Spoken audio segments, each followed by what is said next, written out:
and welcome to the Transatlantic Call-In Show, the show where you can call in and talk to some real trans people and argue with some real trans people if you like. You can call in for free by clicking on the link in the description. You can also call in on normal telephone contraption if that's what you like to do.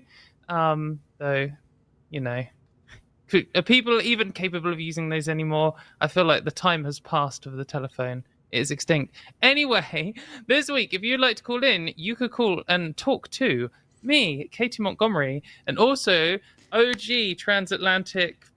Transatlantica,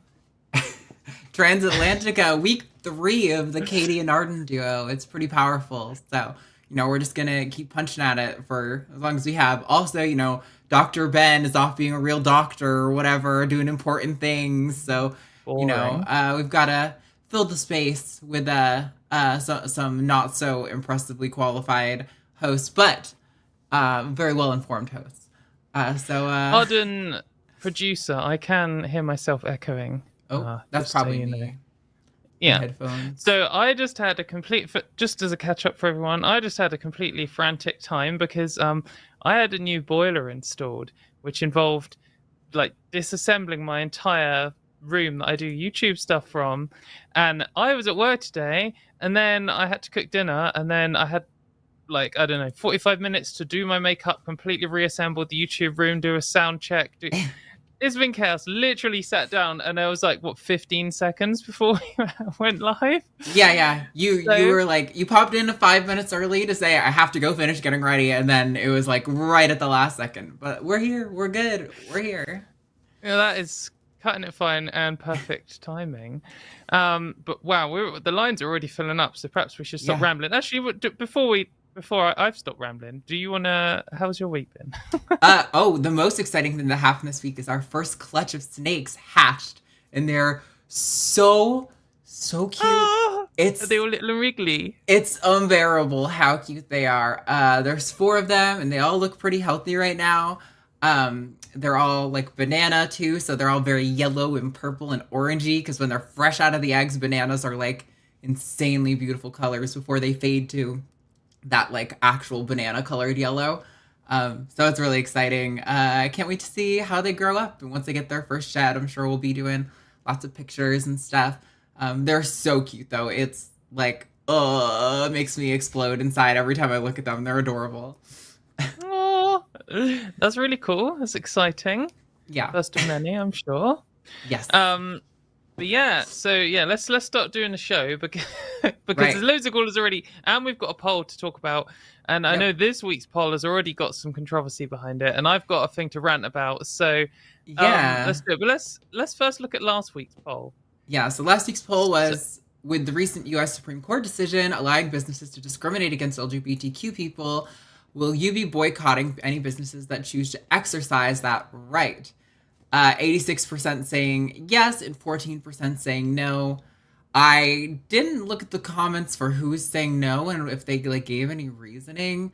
I could see some people trying to couch it in maybe some sort of hypothetical no ethical consumption under capitalism, what am I meant to do kind of excuse. But I'm glad to see that 86% chose the right decision and said yes, I would do that. I don't really have anything else to add, though. I think we made all our points on why that's important last week. Yeah. I mean, I guess I'll just say it's just super dumb and short-sighted. Do you really think they're going to stop with LGBT people? Yeah. Of course they're not. Maybe 14% of people who said no are straight, white, conservative, cis men born in America, from the same state that they're currently in.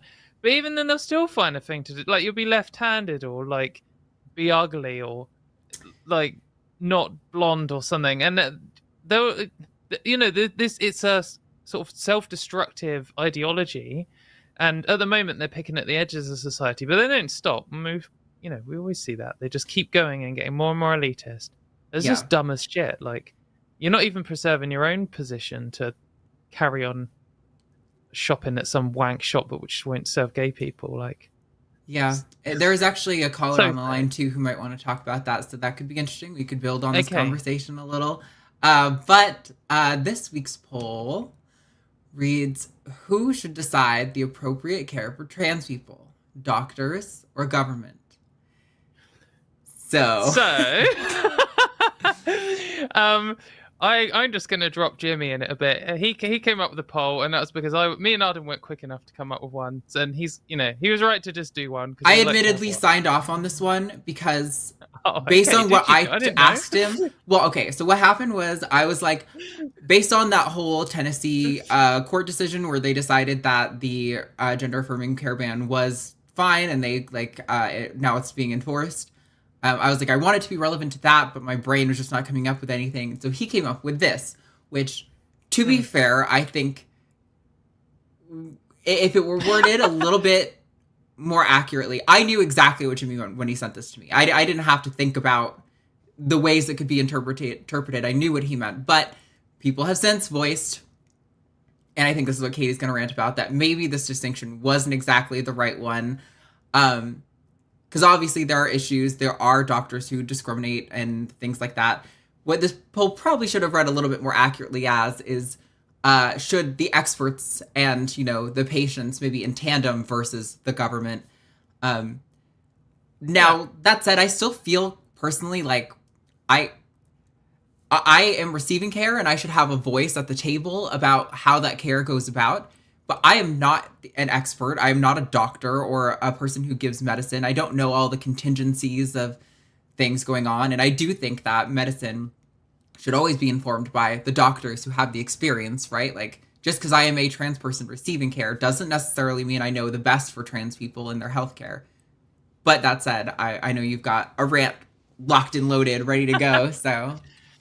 Yeah, I mean, I guess if you're just like a cis person who's not disabled and you've just kind of stumbled across this, you might be like, well, of course I'd trust the doctors over the government. I mean, that's an obvious decision. But also, why would anyone have a problem with that?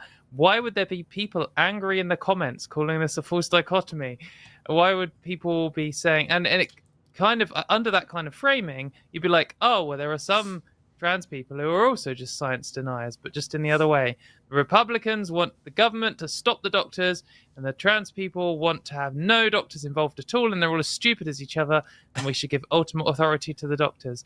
And that sounds nice in a world where there's no like irrational prejudice, and there's not been like decades of doctors controlling trans healthcare, and they're doctors who hate trans people and want to wipe them out. And that isn't even remotely an exaggeration. Like literally for the whole history of trans healthcare, it's been controlled by cis people, mainly cis men. And up until very recently, the premise was being trans is a mental illness, and the best result is to cure someone of that mental illness. And that means whatever you can do to get rid of it. And, the most extreme forms of conversion therapy we hear about, like electroshock therapy and like extreme aversion therapy and stuff, they're horrific. And we can be like, oh yeah, well, they tried that and it didn't work and it was really brutal. But it didn't just then flip to doing the right thing. They just stepped it down a little bit and try to brainwash people out of being trans and make them feel awful for it and bully them out of it and, push people to suicide instead of being trans and stuff. And there are people who are part of the gender critical movement today, or very outspoken anti-trans extremists, basically, who ran gender clinics for decades. Like famous examples are for a long time there was like one gender clinic in Canada for like 30 years, and the people who run it were Kenneth Zucker and Ray Blanchard. And maybe if you spent any time arguing for trans rights, you know those names because they like made all this bullshit up about trans people and said every trans person has a fetish and did conversion therapy on children for years, and like they were the experts, the doctors in charge of this. They were like the authority. And that isn't because, and then they got overthrown by the woke mob. Like they were doing terrible science. They, in the purest form of science, they just weren't doing it.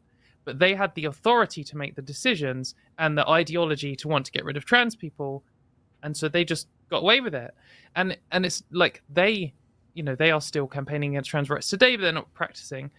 But in the UK, I mean, the people in charge of the NHS, which is, unless you're rich, the only way you can get medicine in the UK, are terrible for trans healthcare. The NHS has just decided that trans women aren't going to get progesterone. And there's just a decision they made decades ago, and that's it. You just can't get it. And it's not because it's supported by science. Like pretty much every other, progressive country in the world at least offers it, or gives doctors the ability to make the decision to offer it. Or in some countries like Australia, it's just standard because it is generally recommended by international guidelines. But in the UK, it's just not, and that's it. Fuck you. You're just buggered. And it's very easy. Like I've personally encountered a situation where I've just gone in and said to the doctor, here's a prescription that I've had for like years and I need to just exist. Can you refill it for me? And they just said no. And that was it. And I mean, if the government made a law saying you're not allowed to be prejudiced against trans people, and if you are, you'll lose your license, then maybe I could have pushed back against that and they wouldn't have done that, thing. But there isn't that rule. Not that we'd want the government controlling healthcare at all, like in that kind of sense, not through big regulation. State healthcare is good, as separating those two things. But in terms of this kind of decision, I can see why a lot of people in a lot of just countries around the world would be like, well, all the doctors in my country think trans people should be eradicated. If I told a doctor, they would just, there are some countries where you might just still get like locked up or forced through violent conversion therapy if you told a doctor. And even in, progressive countries like the UK, the whole system here is just terrible. And that isn't because we disagree with the experts or the science. It's the opposite. It's because the doctors can't be asked, don't give a fuck, or are ideologically opposed to the experts and the evidence. So it's just worth remembering that doctors also are not apolitical. They have political views themselves, and also the entire system has political views. And if you live in a country where they're politically opposed to trans people, then that's what the doctors will be in general. And even if you meet someone who's not, personally, they may be restricted by the system.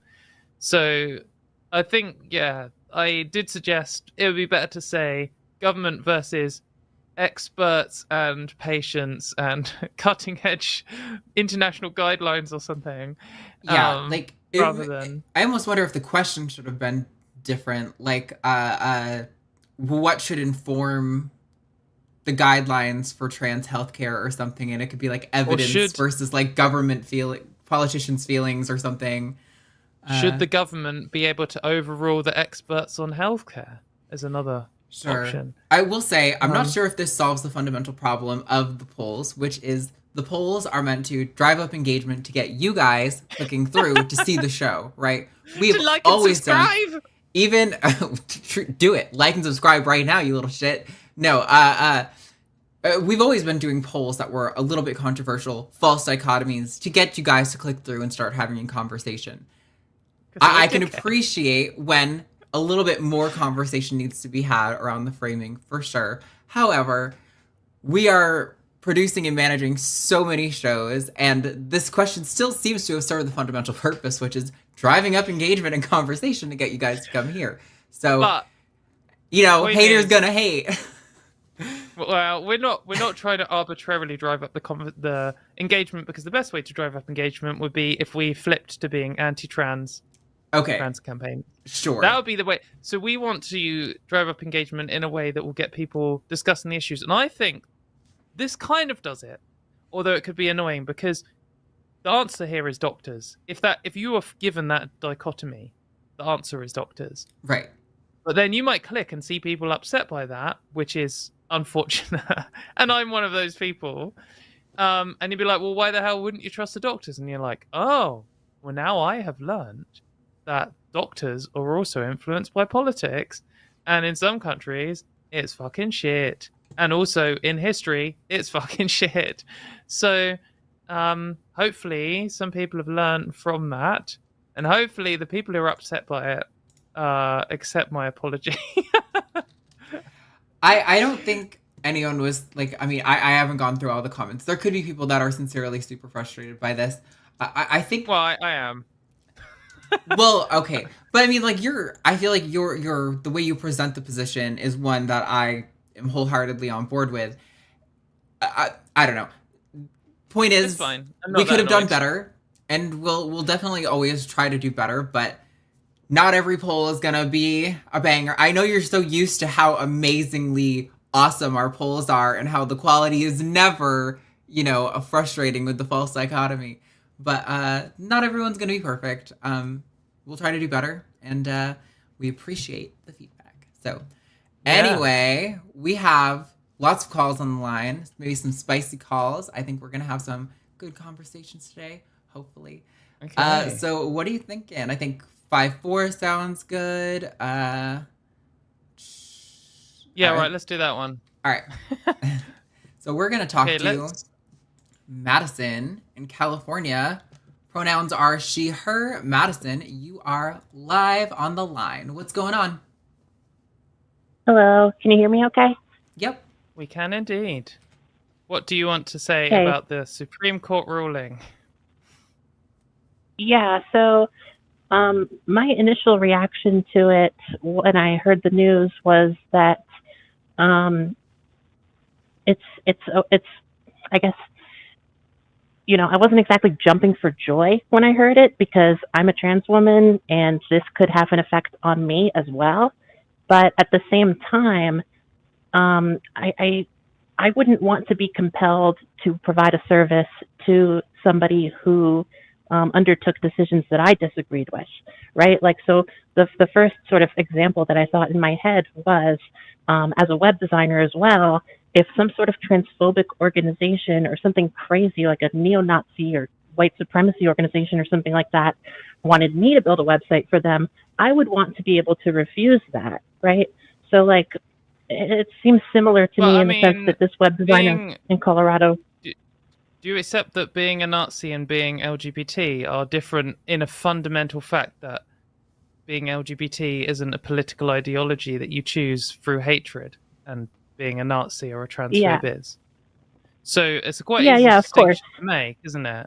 Like, you could quite easily construct a set of laws which said you're not allowed to deny people service because they are gay, left-handed, black, female, blue-eyed, but you can deny people service if they're a fascist who wants to kill people.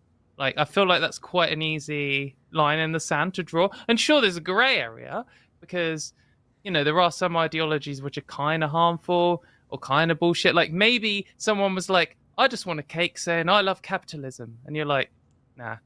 And then they're like, well, capitalism isn't really a hateful ideology. And you'd be like, well, it actually has killed more people than any other ideology in history. And then you'd be like, well, I don't know about that. And then suddenly it's a grey area. But if it's something like genocide, a Nazi, someone who thinks that LGBT people shouldn't exist, I don't really think that's comparable. Yeah. And I don't think it has to be covered under any same law. I also feel like you are able to, lie and be like, oh, I don't have the time to take on a project right now or something like that if you're like an independent contractor like this person was. But like in the open market, like you don't have the right to discriminate, and laws that protect against this thing are what have moved society in a positive direction, right? Like the civil rights laws that protect you from discriminating against people of color greatly pushed society. Now, granted, obviously not as far as we need to go, but greatly moved the like Overton window of society in a way in caring about discrimination against people of color. Whereas if we just continued to allow that progress wouldn't have happened. And now we're in a place where, this woman could have just said, like, to this couple, lied and just said, sorry, I don't have the time to take that project on right now. But instead, she wants the right to explicitly discriminate on the basis of people's gender or sexuality. Like that's really what the fundamental core of the problem is. Yeah, so I don't know how you could think this ruling is correct. Yeah, and I don't really accept the like freedom of speech argument because, I mean, you don't have to design a website for gay people because you could just quit and not design any websites. Right. Like, you don't have to make a cake for a gay wedding. Just don't make any cakes. Like, fuck you. Like, if you aren't capable of doing your job because you're too bigoted, like, if you're like, oh, I'm a fireman, but I won't save any black people from burning buildings because I'm a racist. Well, then fuck you. You're not working as a fireman. You're contributing to danger in society, and you're just not good enough at your job. You shouldn't have a license. You shouldn't be able to work in this field at all, and you should be banned from doing it. And you should go and get a job where you don't have to interact with people who you might harm. And if you can't do that and you're starving, you're starving to death and you can't pay your rent, well, that's your fault. Stop being racist. Get better. It's a choice. Like, I just do not give a fuck about these people at all. Like, oh no, I have to make a cake for a gay person. Well, like, starve to death or get better. I just don't care. Sorry. Could not have any less empathy for someone who's like, oh, but I'm an irrational dickhead and I don't want to do my job. Like, what if I just went to work and I was like, oh, sorry, I don't want to work on Wednesdays because it irrationally offends me. And like, if you fire me, I should have a Supreme Court ruling protecting me from being fired. And you know what? Once I've secured that right, I'm not going to work on Thursdays either. So fuck you. And you have to still pay me the same wage or it's discriminatory. Like, it's just irrational bullshit. Not convinced. Sorry, Madison, I properly ranted off and I cut you off. Would you like to add anything else? I'm not having a go at you, really. Yes. I mean, I just want to say agreed on 2 points. Agreed that these laws have helped push society forward, and agreed that practically it wouldn't make much of a difference in my day-to-day life. Like Arden mentioned, I could always just be like, oh, I don't have the time to work on that website. Sorry. Right? I guess the point that I would make, though, is that I don't think that people should be able to refuse service to people on some sort of, I don't know, immutable, I guess, natural characteristic, like one's ethnicity, for example. But for trans people, there is a decision involved in transitioning. It is a life choice to transition in a way, in the same sense that it was a choice for this couple to get married, right? And so I guess, and to my point, your pen with the left hand. If you're left-handed, isn't it? The choice to get married is so far removed from the concept of transitioning being a choice. Like, that's just following evidence-based guidelines for healthcare. Getting married is like choosing pineapple pizza over pepperoni. Like, choosing to get trans healthcare is like, should I go with like the soup? It's like going with natural oils or whatever versus like the evidence-based medicine. Like, it's not really a choice. Well, you could say it's almost like discriminating against people who take insulin, because you're like, well, sure, you can't choose whether you're diabetic or not, but the choice is that you take insulin. It's like, well, yeah, people just die more if they don't take it, and people just die more if they don't have trans healthcare, don't they? I don't know. So I'm feeling a bit short and argumentative today. In the case of trans people, though, there are trans people out there who never transition, and maybe that is an unhappy, unfulfilling life. But to me, it speaks to nobody can choose whether they're trans at birth, but it is, in a sense, a choice or a decision to transition. And nobody can choose that they're gay at birth, but it is a choice or a I still disagree. to get married. Like, and it's the same for your political ideology, which is why... No, I just disagree. The people who choose not to transition, but it would improve their life, almost always those people are making that decision because there's a health-related concern. Like, I know there are a few very specific political pressure, or political because pressure, they won't get served in the pub because they live in a state which can ban people if they transition. Right, but like the people who aren't choosing to transition, but whom it would benefit otherwise, like I know there's some very specific interactions with testosterone and like other medications or like heart conditions or something like that, where like it might be the right decision from your doctor to say, like, if you want to go through with this healthcare, there are significant risks for you, and they might choose not to transition because of that. But usually people who transition would benefit aren't choosing not to transition just cause. Like, it's really bizarre to me to call that a choice. That's like I don't choose to work because I'm like, ooh, working's fun. I work because I have to pay my bills, to have a place to live, to be able to eat food. Like, that's not, working in that situation, I wouldn't Well- call that a choice.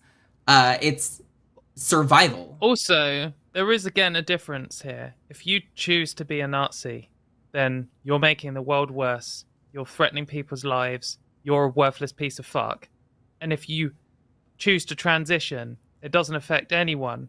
And if someone's offended by that, then they should just get a different job. Like, I don't care. I don't care if you're offended if people get married or if people transition. It's not the same as being offended by some rancid bigotry, is it?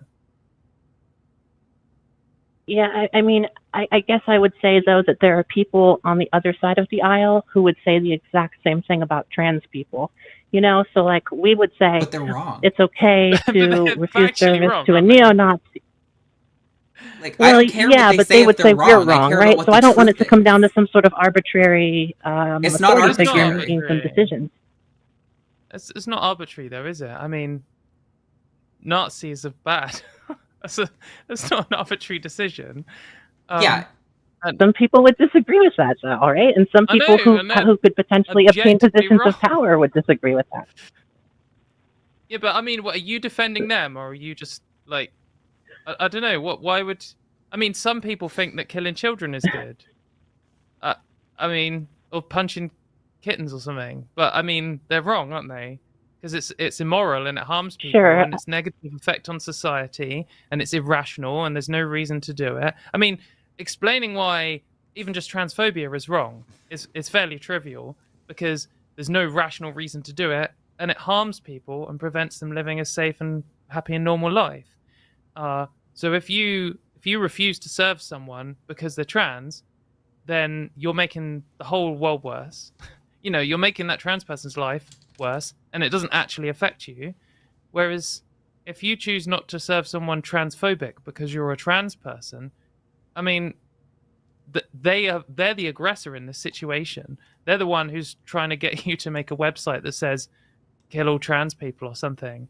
Like, they're doing a transphobia on you still, and you're still the victim in that case, and they're still the aggressor. And they can say, oh, but I disagree with trans people. It's like, well, okay, but there's no rational reason to do that. You couldn't actually explain to me without doing a logical contradiction or making something up or just saying something stupid to explain why that makes sense. And also, it still harms trans people and still doesn't benefit you. Yeah, it's really not arbitrary, I don't think. And again, there, you know, we could pick some grey areas. We could find something that was really difficult in the middle ground.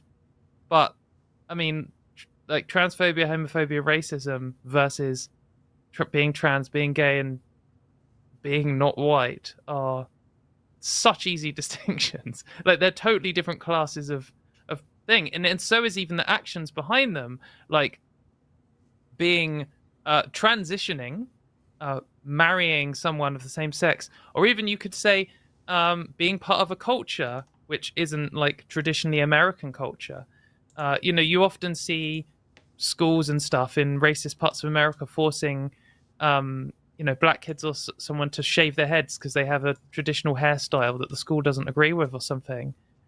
And you could say, oh, well, you know, they didn't choose to be black, but they're making a choice to have this haircut. It's like, yeah, but the haircut rules you're enforcing only affect them. There's no rational reason for them. They're not benefiting the world, and you're harming someone to do it. So it's racist, and it's stupid, and I'm opposed to it. Like, if someone come in and they were like, I have a rational reason to discriminate against gay people, and here it is, and here's all the evidence, and here's the logical argument, and I can prove it to you, well, then I'm interested to at least hear that one out and have a discussion and be like, okay, maybe there's space to discriminate against gay people here. But the thing is, I've never encountered one, and I've spent a lot of time arguing against homophobes. Doesn't mean there definitely isn't one. This is a skeptic channel. Who knows? But I don't think there is ever going to be one. Yeah, just different. Do you not agree with that? I'm sorry to say that I'm unconvinced. I think that we can point and say that the transphobic people are irrational, right? And I would agree with you too on that. But they would point the same finger back at us and say that we're being irrational. And so that's why I think it's important to have a rule that applies. Yeah, they across all can. Yeah, we can situations. justify exactly. We can back up our position with evidence. They cannot. So, like, yes, the president of like, okay, no, hold on, I'm not going to do that example. I don't want to get us in trouble. I was okay, gonna, listen. yeah, go. Okay. So I mean, if someone's like, I would call all flat earthers irrational, and then someone else is like, well, I would call all the globe heads irrational. It's like, okay, so we've got these two opposing ideologies. Maybe we've got to treat them because they're both saying the same things. So we've got to kind of treat them as equals. One of them's just wrong. Like, there's, we can go out and look at the shape of the Earth. We can do a load of scientific experiments to prove it. Like, there is just evidence and logical reasoning behind why that position is correct and the other one isn't. And like, there are some things that are just down to some kind of moral disagreement. Maybe you think increasing well-being on Earth is bad, or maybe you think hurting people is morally good or something. Sure, we can have that stupid philosophical argument, but if you're in a position where you just accept that, like, improving the well-being of other people is good and letting people be free to do things without harming others is good, like the kind of the basic principles of what America claims it really is, then from those basic premises, you get to the point where letting trans people exist is the rational conclusion. It's the logical conclusion. And when you say, oh, but I don't like it because they make me feel yucky inside, which is fundamentally the premise behind transphobia, and they won't say it to start, but they'll get there eventually if you keep pushing them, that's just not an argument. So when two people make a claim calling the other one bad, well, then, yeah, we've got a complicated situation. So then we need to look at it and see which one of them is right, or if any. Like, not all things are equal. It's like that tweet where people are like, you idiot, all opinions are equal. It's like, well, they're not, are they? I think there's a lot of kind of this, not accusing you of this, Madison, but in general, and I know like mainstream American politics loves this, where they're like, we need people from both sides of the aisle to bring in and bring their views. It's like, well, no, because, I mean, some of them are just wrong. We don't need to hear from the people who are wrong. We do not need to hear from climate change deniers. They do not have a worthwhile thing to say on the topic of climate change. They are not welcome in the conversation. I am not interested. And that's not because I'm irrationally prejudiced against them. It's because they're wrong. Right. I think a more strong example that we can all probably relate to pretty heavily is like anti-vaxxers, because the last 3-4 years, we've all been dealing heavily with the effects of, largely the reason that we were all locked in so much longer than we probably ought to have been was because of people who are like anti-vaxxers. But we don't have to respect that they're going to look at people who get vaccinated and call us sheep. Like, those aren't valid, comparable opinions. One is informed by evidence. One's informed by absolute lunacy. Like, I don't understand this all ideas are equal sort of mentality that you seem to be coming in with. Though, should you force people to make an anti-vax cake? It's closer to a grey area. I mean, because it is a kind of a harmful position, but it's not the same as denying someone because of their race, is it? So, don't know.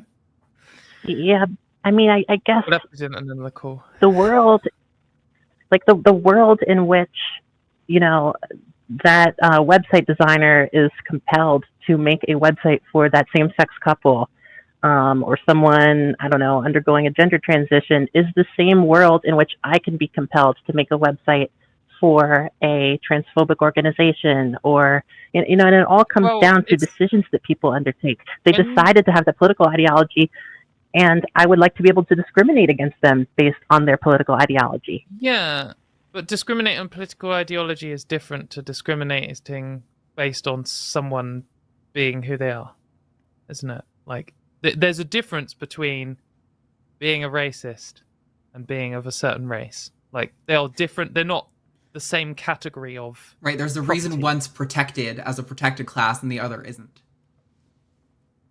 Well, yeah, I mean, you can't help what race or ethnicity you were born as. And none of us can help that we were born trans, but at the same Yeah. time, it is a decision to transition. And Yeah, but I guess if said I that, am but discriminating against people who decide to have a political opinion, transitioning is just you know, yeah. Well, yeah. So some people might say, "Oh, I don't hate trans people. I just hate transition." But it's irrational. They don't have a reason to. It doesn't affect them. It doesn't matter. There's no rational argument that they could come up with explaining why they should be allowed to discriminate against people who've transitioned. There's absolutely no justification for that. However, if you wanted to discriminate against someone who was campaigning to ban transition, then you could say, because they're campaigning to cause direct harm onto people who choose to transition, which is just, the majority of trans people who are able to. It's still just transphobia. It's still just discrimination. It's still irrational. And like you say, we live in the same world. I mean, we literally do live in a world where this kind of bullshit happens and people conflate being gay with being homophobic and just saying they're just ideas. And that's where you get this kind of trans ideology, gender ideology, gay agenda, gay ideology stuff from, where they're desperate to try and make being LGBT into an ideology so that they can just claim that it's just a difference of opinion. But it's just not, is it? I mean, it just factually isn't. And if any law claims that it is, then the law's wrong. That's I think we're kind of going around in a circle now. Yeah.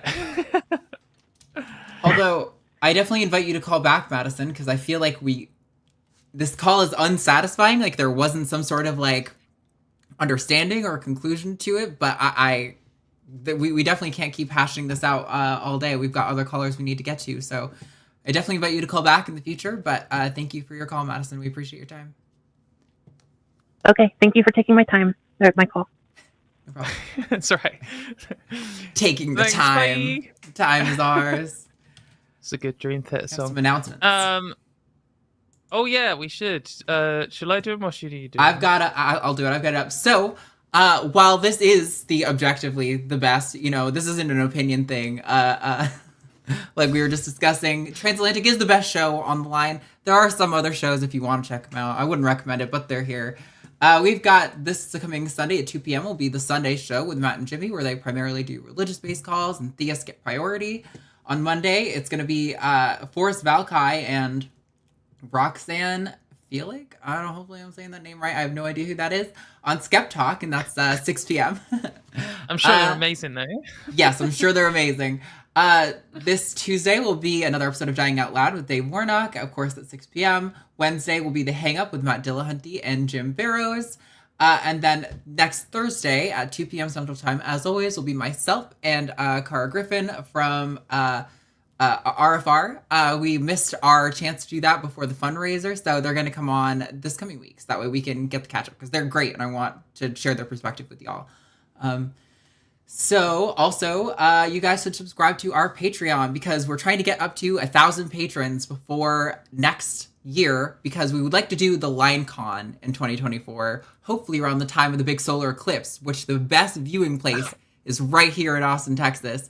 So, is it? Yeah, so we're trying to get everyone to subscribe. If you guys get to, I think it's 1,000 is the goal that we're going to be able to fund the LineCon for 2024. So head on over there and support us, because that would be huge, huge, huge for us. I know there's some goal too with Matt getting that cat tattoo drawn by Seth Andrews. If you get to like a certain point, certain amount of subscribers by a certain time, so that'll be good fun. So definitely do that. It's the best way you can support us. But with that, but also wait. Talking of the Patreon, if you sign up to the Patreon before Saturday, then we're doing a special Q&A session, aren't we, this Saturday? Oh, that's right. I totally forgot. Yes, the 15th is Saturday. That means if you sign up before then, you can come and drop in and talk to us in a slightly different environment to this, and ask some questions. Doesn't have to be on topic. It's basically AMA with, I can't remember who's coming, but definitely me and Arden are coming. All the cool kids. I think Ben's going to be there too. Yeah. Oh, okay. All the cool kids and Ben are going to be there. So right. You can come and just hang out if you would like. If you have a spare, whatever the minimum dollarino amount is. I haven't actually looked. It's $5. Sorry. It's $5. Yes. Okay. Also, if you have $5 spare, if you have 2 sets of $5 spare, you could do one to the Patreon if you wanted. Be there on Saturday. Say some abuse to Ben. And if you had a second one, you could send a super chat because we read out all the super chats of $5 or more on this show at the end after the calls, and it's the best bit of the show. And also, I had an idea for the punishment, and I have a feeling you're almost certainly going to shoot it down, but I think it'd be really, really funny. Whoever loses needs to do a sincere attempt at some sort of TikTok dance. Because I am so uncoordinated, but I think it would be really funny. Ooh, maybe. Okay, I would try it, but I also have to remember that if it's disastrously bad, the transphobes are going to post it to me for the rest of my life. And I just need to do some kind of quality check. Sure. I mean, look, we'll do what we can. If we have a better idea along the way, we'll switch it. But I just thought that would be funny. It occurred to me while we were prepping for the show. So anyway, we've got more callers on the line. Yeah. Would you like to do 31 next, maybe, just because of their location? Yeah, let's do it. Okay. So we're going to talk to Amy, who apparently is in Japan, where I think it's like 4 a.m. So I hope you've not stayed up super late, Amy. Are you there? Hey, yo. Yeah, it's like 5 a.m., but I woke up pretty early just to call in. Oh, amazing. It's kind of noisy. Arden, you just sorting that out? Yeah, I'm trying to see if I can add... Let me turn off the AC, hold on. That would definitely help. I think I can add a heavier noise gate too, so that way we're only going to get Amy's voice and not her AC. Okay, what's your question? Yeah, you can hear my beautiful voice now, okay? Yes. Yay! Right, Amy. Yay. Go for it. So, like, let me kind of contextualize this, because I think that's kind of important. But, like, there's been sociologists making a distinction between sex and gender since, like, 1962, I think. But obviously the terms sex and gender have existed for far longer than that, pretty much as synonyms. And in the past 10, 15 years, I started to notice a lot of liberal spaces, like Reddit, for example, starting to talk about, like, oh, you realize sex and gender are different things, right? Like, making this distinction between sex and gender. Obviously, as a trans woman, like, I'm aware of that, but it kind of always felt wrong to me. Like, it felt like, yeah, I accept you as a woman, but you're technically male, right? And obviously most people, like 99.99999% of situations are going to be male is a synonym for man, right? Now, I know that on this show, I think Dr. Ben said this, that like sex is comprised of multiple characteristics, and obviously it's not as simple as male, female, binary, but, you know, I have XY chromosomes, like, I have, like, the majority of those principles, I'd still be considered male under those guidelines. And we've even seen this distinction being used against us by the EHRC and other, you know, transphobic organizations. So I feel that the distinction between sex and gender is harmful. And I wonder if it's always been harmful. But anyway, that's all. What do you think about that? Before we get into this question, I just want to say real quick, Amy, we're getting a lot of peaking on your end, which means that probably if you're wearing like a headset, your mic might be a little bit too close to your face. So if you could like just move that a little bit further away, I think we're going to have a much easier time. I'll slide back. There we go. Thanks. I think that's already better. But we did hear you, and I think we got the question fine. So... yeah, I hear what you're saying, for sure. And I guess I'll be careful wording exactly what I'm going to say here. There is a difference between sex and gender. And I think that's, it maybe is not the right framing to say, should we be talking about this distinction or how, you know, have you quite said it? Because you don't want to be making the claim that sex and gender are the same thing. Because, I mean... that's fairly easy to make an explanation of why that's rubbish. Because when we talk about sex, we're usually talking about physical bits of your body. And when we talk about gender, it can mean lots of different things. But sometimes it means like the clothes you're wearing or the makeup you've got on or something like that. And sometimes it can mean your sense of identity or whether you experience gender dysphoria and things like that. But they are at least separable concepts, even if we know that they are both made up of multiple like sub properties, you could say. But I also totally understand, I think, where you're coming from. And I noticed this a few years ago is for a while, people just thought sex and gender, like the general overall society had this idea that sex and gender they're just synonyms, really. You just say one or say the other, doesn't really matter. And then someone taught the liberals to say, actually, sex and gender are a different thing. And they learnt that as a defense of trans rights. And they were like, oh, well, you see, sex and gender are different things. Therefore, you shouldn't discriminate against trans people. End of the conversation. I have won here. I have done a liberal. I've saved the world. But the problem is the transphobes very quickly adapted to that because they just say, well, we don't care about gender. We only care about sex. And you can't change sex. And that's our premise that we're sticking with, regardless of how obviously false it is. So now you've got this whole like campaign group, the majority, the mainstream position of the people who kind of generally support trans rights but don't really know what they're talking about. You know, just the kind of nice person you'd meet on the street.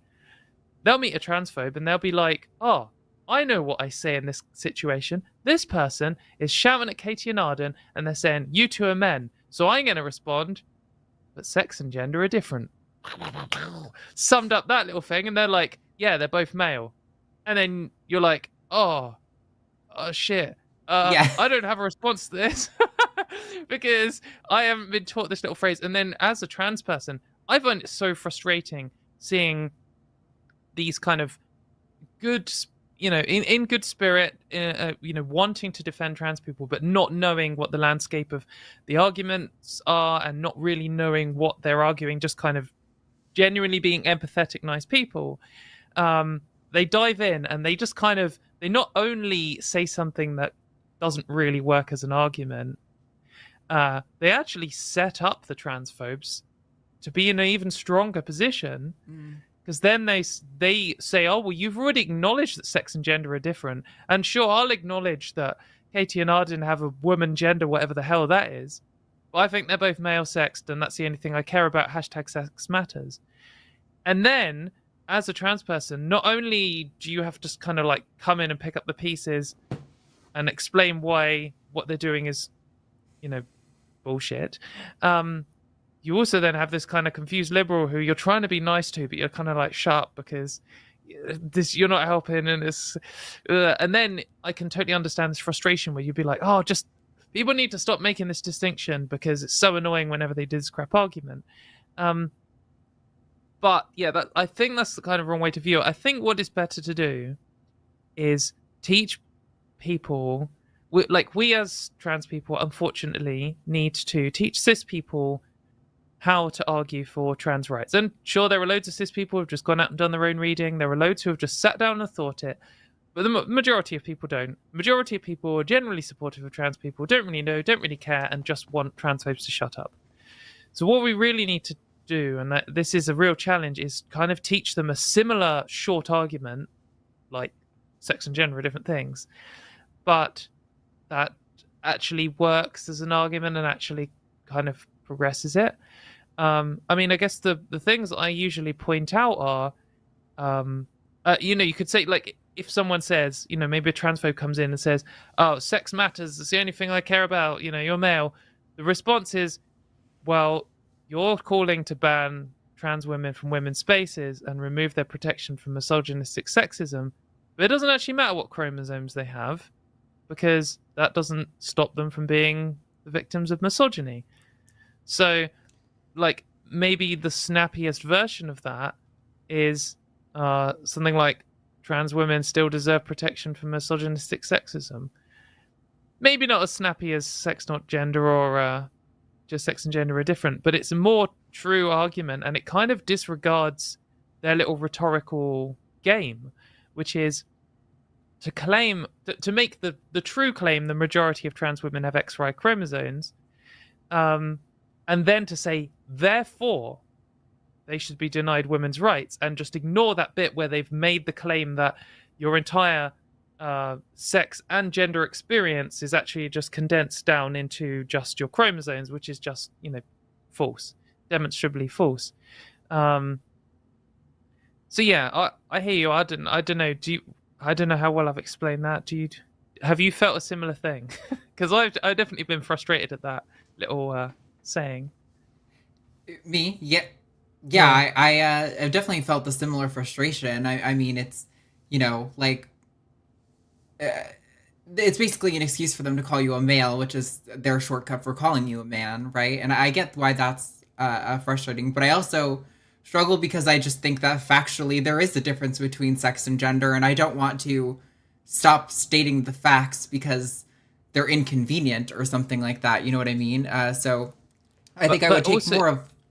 I think I would go more in the direction of what Katie's saying and think we just need a stronger rhetorical response rather than saying, let's stop acknowledging this distinction point blank, period.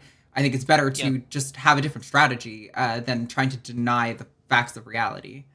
it's true to say sex and gender are different things, but it's also true to say sex chromosomes and sex hormones are different things. Like that is still also true. Sure.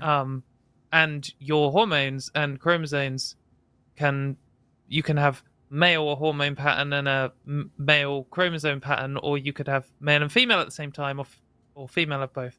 So, or some other combination which is less typical. But like we could just point that out. That is also factually true. But the point is, this is less politically relevant because it's not like a slogan, and it's not part of anti-trans campaigning to point out those two things are different. And if you did say sex hormones and sex chromosomes are different, they're different concepts in the same way that gender and sex are different concepts. Like, yeah, okay, but that is kind of response to sex matters, because if someone says, I only care about sex and gender are different, and you can say, cool, which bits of sex do you care about? In what order? Why? And what happens when someone doesn't fit into the combinations that you've already listed above? And then they'll be like, no, sex is binary. And then you can do the little dance where they don't actually have a binary definition of sex, I guess. But yeah, I don't know. Amy, sorry, I had muted you just because it was still a little noisy, but I'm just bringing you back in. What do you think to what we've said there? No, yeah. Sorry about the sound quality. I actually just got a Blue Yeti, so I guess it's still being set up. But yeah. Yeah, no, generally I agree with what you're saying. Like, we shouldn't confuse clumsy ally discourse with, like, the condemnation of the concepts itself. Like, and obviously it's true. I have no, like, issue with saying, oh yeah, I have XY chromosomes. That's not a problem. But, and I guess I would say, yeah, I definitely agree with your argument about experience, that, you know, obviously trans women experience misogyny the same. In fact, I go further. I mean, it's theoretically possible for cis men to experience misogyny if they're confused for a woman. Definitely. Just like, I guess, if two hetero bros were holding hands walking down the street, they can be the victim of homophobia. It's definitely not a, like, you know, we shouldn't base things on, like, reality. We should base things on, like, the kind of experiences that those people have. I definitely agree with that. Well, but I guess we should base things on reality. It's the sorry, what I meant to say. Sorry, let me correct that. I meant the physicality is what I meant to say. I apologize for that. Yeah, no, that's okay. But I making sure that's not clippable. sorry about that. Yeah, but I guess the crux of it is, like, would you say that trans women should accept being referred to as male, or do you think it's a bit more complex than that? Oh, I mean, it's definitely more complex than that. Yeah. Because, right. Okay. I'm not just, like, politically opposed to it. I mean, it's just, like, it's medically dangerous. If you treat sex as a binary, that works for most cis people. Doesn't work for lots of intersex people. But for most people, like 99% of people or whatever, you can just say, oh, this person is a male, because when I say that, I mean out of their multiple sex characteristics, they're all just typically male. But then if you then only have two categorizations and you're basing the healthcare on it, and you say, I will decide someone's sex by their chromosomes. This person is XY. Therefore, if they have an issue which is exacerbated by testosterone, I will give them the male treatment because they're male, and that's male. But then if they're a trans woman, then you're going to be treating someone who has the female hormone profile, and it could be a disease which is, you know, completely exacerbated by hormones and not by chromosomes at all, and then you'll be giving them the wrong treatment. So if someone says to me, you have male chromosomes, I would like, well, yeah, it makes sense for you to describe XY chromosomes as male chromosomes because the majority of, humans who are XY are male and vice versa. But for you to say a male is making the claim that all of the other sex characteristics don't matter, #sex doesn't matter, or that they are just all the same. And lots of transphobes do genuinely make that claim. They do not know anything about biology or any sex characteristics at all. And they'll claim that things like hormones are cosmetic and that they don't really affect any of your biology, and you can't change biology and things like this. And that's not just factually false. It's dangerous and stupid. So sorry, Arden, I knew you were going to say something and I just ran. No, it's okay. I definitely agree. There's very little utility in addressing trans women as male, like 99.99999% of the time. It doesn't communicate any information. Right. I can't really realistically think of a situation where it's even reasonable to really do that. Even in a lot of medical settings, it's just not really applicable.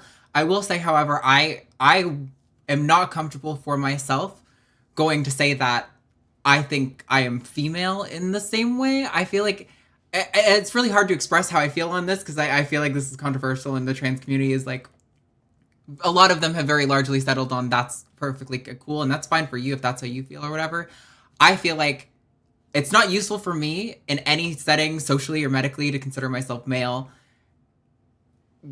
And probably there's a lot of situations where considering myself female is more applicable. But yeah, I don't know. I feel like it's just a very complicated thing that is nuanced, and just telling your doctor that you're a trans person is probably the more useful thing to talk about. Like, I don't know. Well, even then, I mean, I had a thing a while ago in the doctor where I went in and I ended up having gallstones. Brutal. Sorry, just sidetrack story. But basically, I was having a lot of abdominal pain, and they were like, "Oh, could it be your time of the month, or could you be pregnant?" And I was like, "Oh no."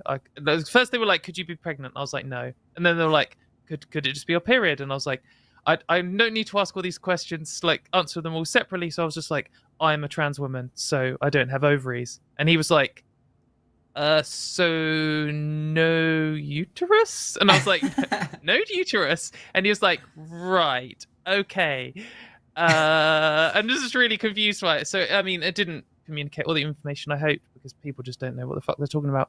But I think it's just, I don't think it's as complicated as it needs to be. It's just context dependent. If you were doing a study on chromosomes only and your data was just chromosomes, say you were like measuring the physical dimensions or the physical volume of the chromosomes, like in tiny scales, your data might literally just be XX and XY and a volume. And in that case, you could say a male and a female, like data point, a way of describing it. The context is purely chromosomal. There's no other information here about this person or whatever. And if they just happen to have my one and they said, oh, this data point's a male data point on my chromosome graph, but like, yeah, cool, whatever. It doesn't matter to me at all. But then if they're in the context of maybe they're doing exactly the same thing but measuring hormone levels, then they would probably just say a female. And if they were talking about maybe something much more relevant to my life, like what my birth certificate says, well, actually it's not very relevant, like what my passport says, which is something, probably the thing in which my sex is considered the most, it says F on it, so it's female. So in the context of international travel, I am a female, because all it cares about is what's on your passport. That is the only property, despite the fact that sex and gender are this big complicated web of things. When you're going over a border, it literally doesn't matter what hormones or chromosomes or genitals or hairstyle or feelings you have at all. All that matters is where it says F or M on your passport, and whether the person behind the desk reckons that you match the picture and the description. So yeah, I think that really what you're doing here is you're collapsing like an n-dimensional property space down into a single dimension. Sorry if that means nothing to mass people, but it's like when you're designing a character on like a computer game, you might have all these different sliders and they can go, left or right on all these different ones. and you're kind of then you're setting these 100 different properties, and then you're just taking an average of them and saying, oh well, if it's past 50%, then we'll say female, and if it's less than 50%, we'll say male, regardless of what the combination of the sliders are. And you just lose information when you do that. And I think that's why when you say a male or a female, you have to provide the context in which you're saying that.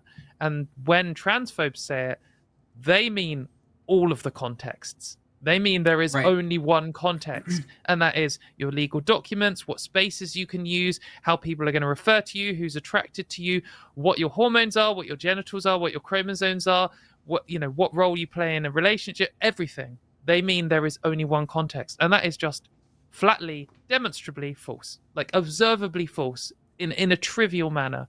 And that's part of why their worldview is wrong, because they can't handle the fact that there are multiple contexts. And in some of those contexts, I am a female. And in some of those contexts, I am a male. And in some of those contexts, it doesn't really make sense because it's not a binary. So, yeah. Co-signed. Yeah. Cool. Good. So, that landed with you? Sorry, am I muted? Sorry. Nope, you're you're back. You're back. Oh, okay. So, sorry, I don't want to put any audio issues on you. Everything you said makes total sense. I think it's really good. I really agree with everything you're saying. I guess the issue is we need a kind of good, strong rhetorical soundbite for cis allies to kind of help explain what you just explained over the last 20 minutes. Yeah, I know. Yeah. I mean, I'm a linguist, so from that perspective, like the TERF, like or transphobe, definition of sex is just a complete rhetorical nightmare. It's etymologically, definitionally, it's ridiculous. It's insane. And obviously, you're right. Like sex, the term female has so many different uses depending on the context. So yeah, it's pretty important to explain the context. But yeah, thank you. I'm pretty satisfied. Cool. Well, thank you so much for calling, Amy. I think that was a really interesting discussion and one we haven't dove into a lot on this show, believe it or not. So yeah, I appreciate it. And as your linguist, as you are a linguist, you can have the homework of condensing the last 20 minutes of us two ranting into a simple catchphrase that we can write on a banner. Because no homework, no homework. Context Please, no homework. matters. There you go. Thank you so much, Amy. I hope you have a wonderful day and call back soon. Thank you. Sorry for the audio issues. No, you're good. Yeah, good night. Thanks. All right. Now we're cruising. All right, so we've got almost full lines. We obviously are probably not going to be able to get to every single person today. We're going to do our best to get to everyone. Who are you thinking? I'm thinking 12-5 sounds interesting. Yeah, okay. Gotta do the spicy ones. I'm sorry. It's what we do here. All right, let's bring on this Anon. So we've got an Anon who's allegedly in the U.S., but who really knows? What do you like to talk about? Sorry. Yeah, I heard, I don't know if you already covered this, but I heard that you would be covering this. I don't know if I missed it, but hopefully not. I don't have a problem rewatching the show if you already did. Nope. But go for it. Excuse me? Oh, yeah. Anna Kasparian made recently comments on the trans community. I know she made comments about being referred to as a birthing person, and I know she made more recent comments that are drawing a lot of ire on the community. I happen to be a TYT fan, her fan, and Oh, are you still there, Anon? You've gone silent. Okay, we've well, lost Anon.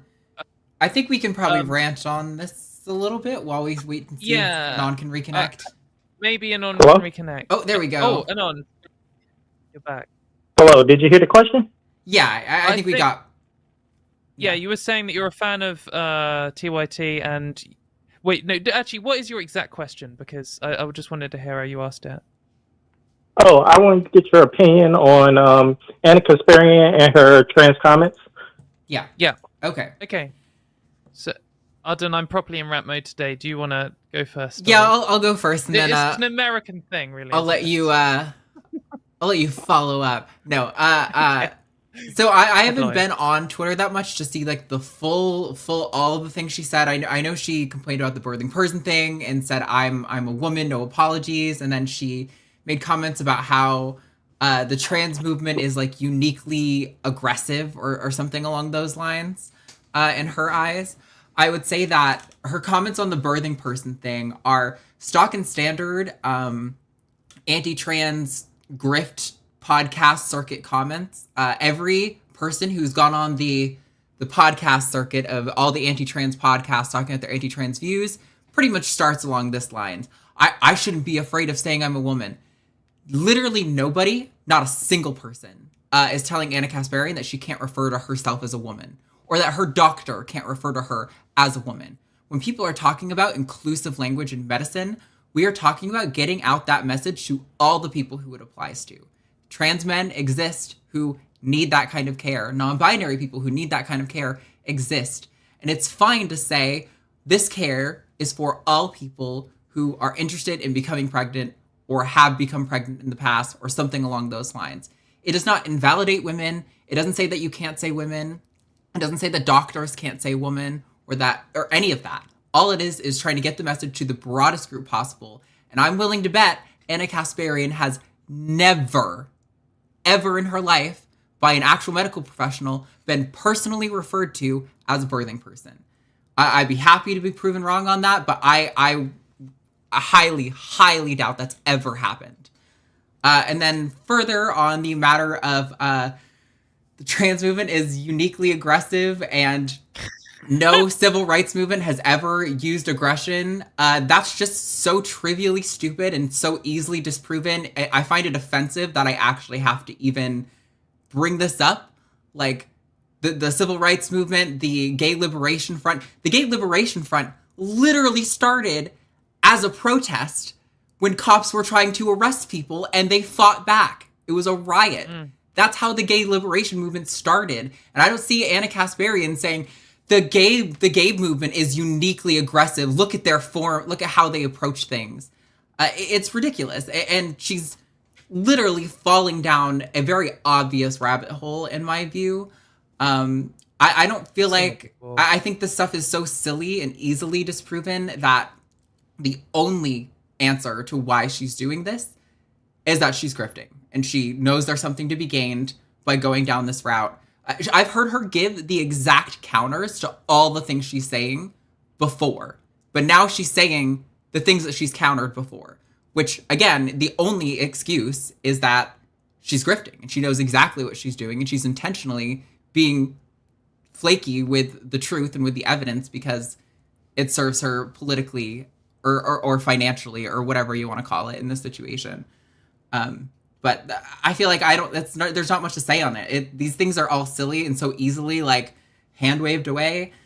So yeah, I don't know, Katie, you can go ahead. Yeah, I'll start with a fun fact, which is the suffragettes, which if anyone doesn't know, was the campaign to get women the vote, which one of the most obviously good civil rights campaigns in the history of, civil rights campaigns. They invented the letter bomb, and they threw an axe at the Prime Minister's head.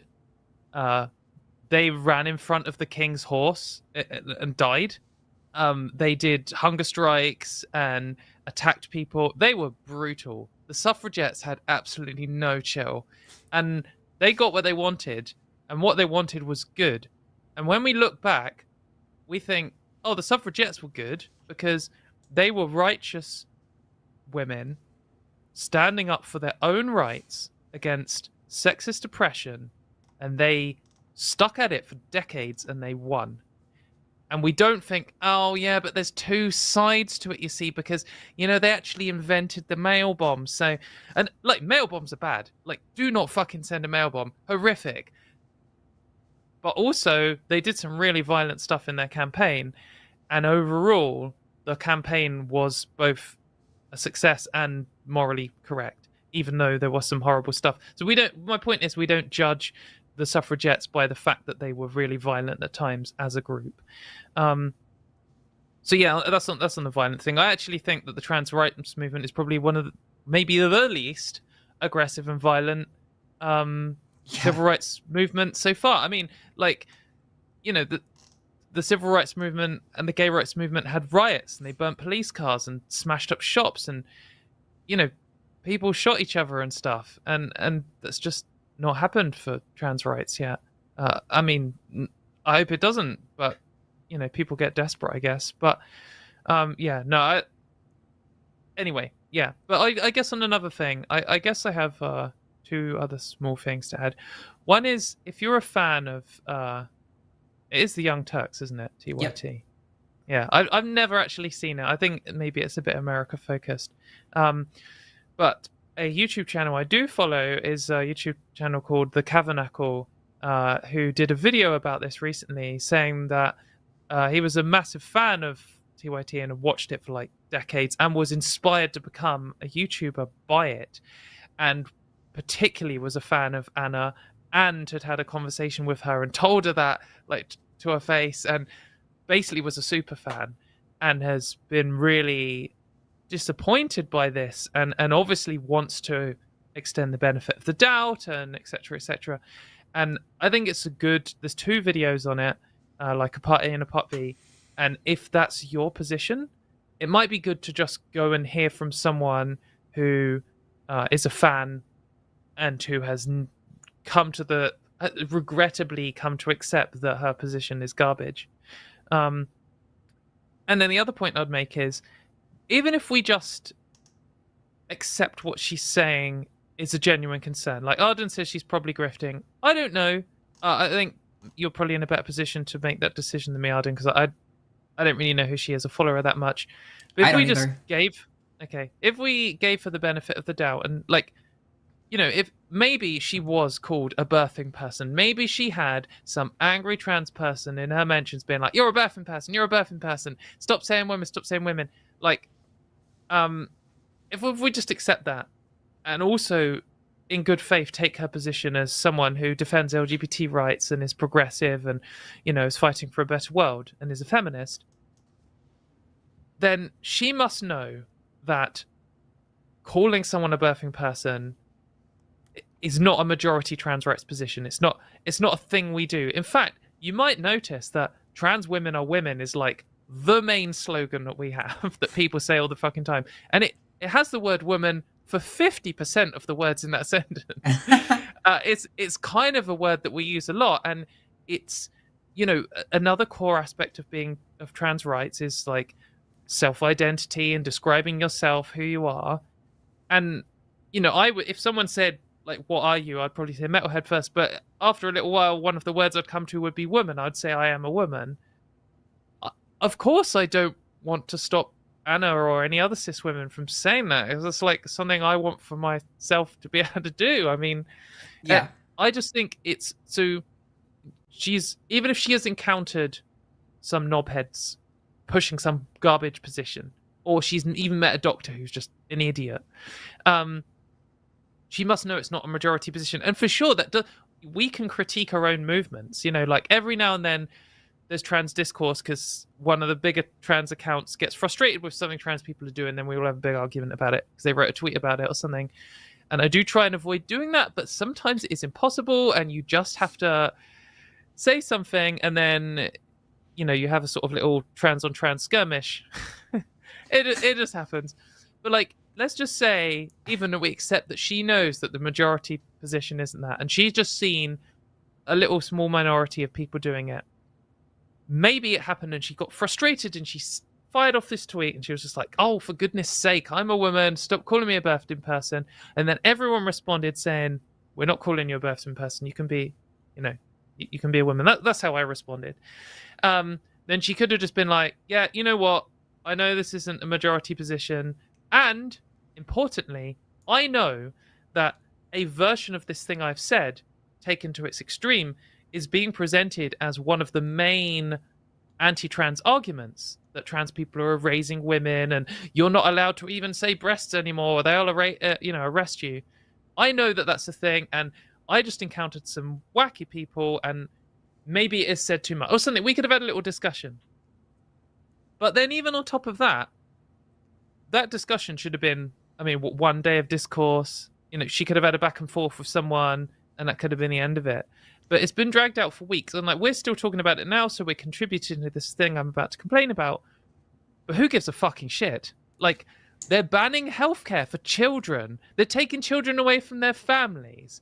Like, the hate crimes in my country have gone up by 50% in 1 year. Like, they're proposing taking away my protections at work from misogynistic sexism. They're proposing banning us from going to the toilet.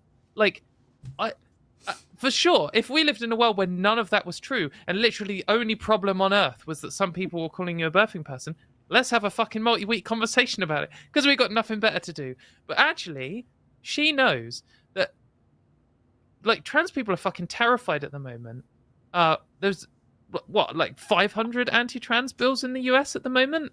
Yeah, I mean, if you spent one full week talking about birthing person as a term, and then you spent 500 weeks exclusively talking about anti-trans bills, maybe it'd be balanced out.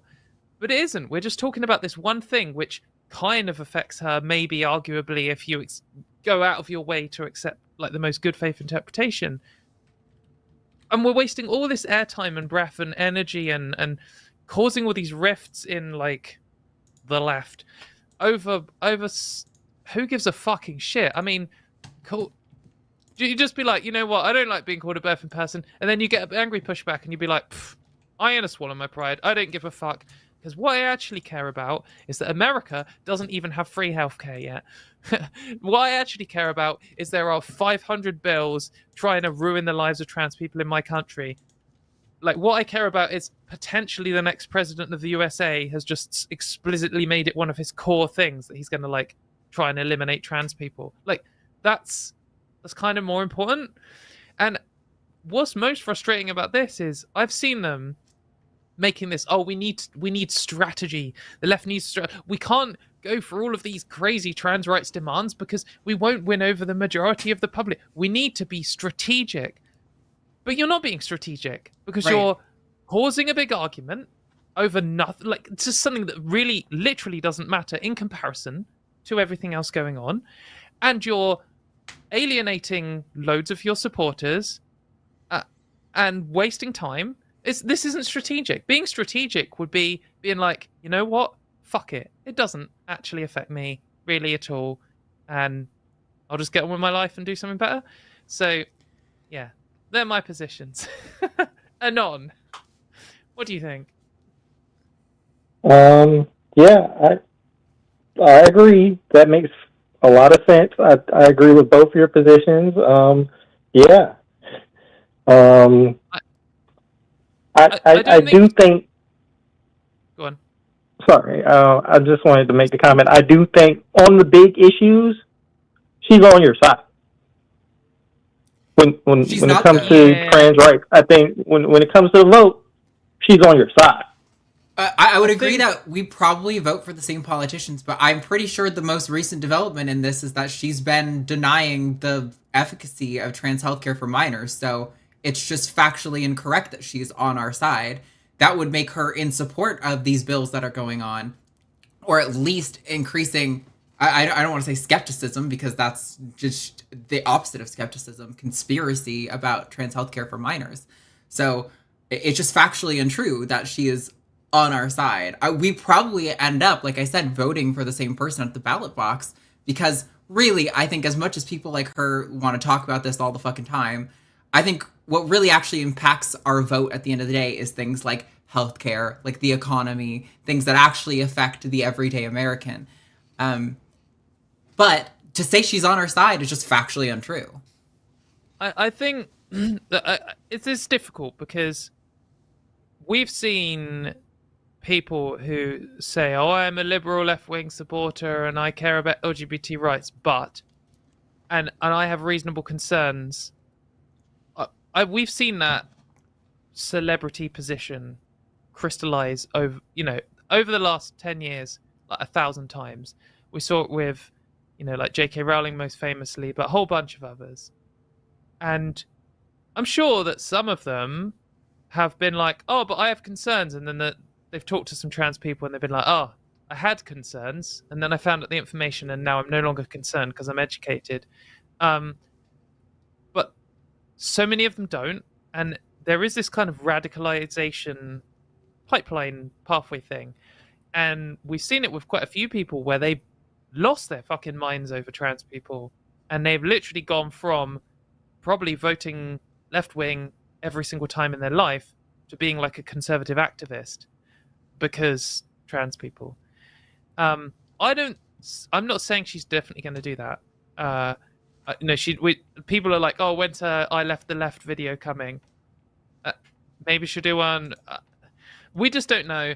But I don't think there's any reason to think that she's gonna, 100% do that or anything. But I can see why people are kind of pattern matching and being like, oh, here we go again. It's another fucking I have concerns who won't listen to any of the responses to the concerns, who just wants to talk about something that doesn't matter, and now is talking and making friends with some of the, most middle of the road presenting anti-trans extremist knobheads. I don't think she's a total write-off, and I do think maybe if she was ready to just like sit down and talk to, if she wants to go for a drink to the pub and have an evening asking me whatever the fuck she wants and having a discussion, I'm convinced that either I doubt her as J.K. Rowling too, or she'd just change her mind. But the thing is, when you see people doing this stuff, the yes men, like, they love it. They see an opening. Oh, this is a left-wing person who's shown some, concerns that we can go in and stand around and be like, oh yeah, don't listen to the man. Trans people are crazy. Oh yeah, they all do that. They did that to me and I'm just a normal person. Think what they'll do to you, and they'll never forgive you. They'll never change their mind. They're so extreme.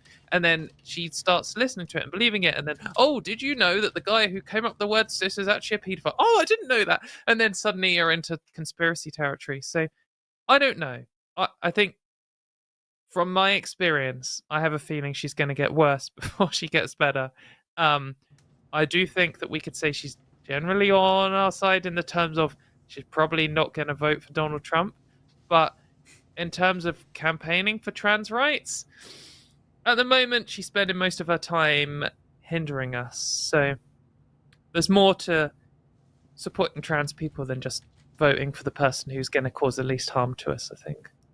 Yeah. That's fair enough. Yeah, understood. Noted. And I don't hate her yet, but you never know. I just don't care about her. I'm so sick of her. I don't understand why people like her in the first place, and I don't understand why this has been such a prolific conversation. Like, I don't know. Just don't care at all. Well, some people like Anon are fans, so I think it's fair enough to have concerns about someone you're a fan of, I guess.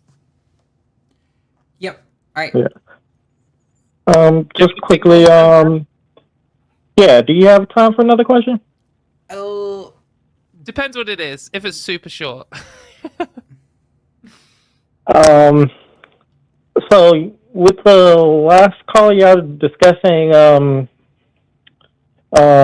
doctors and male being the issue of being male or female and how that relates to your healthcare, and I understood how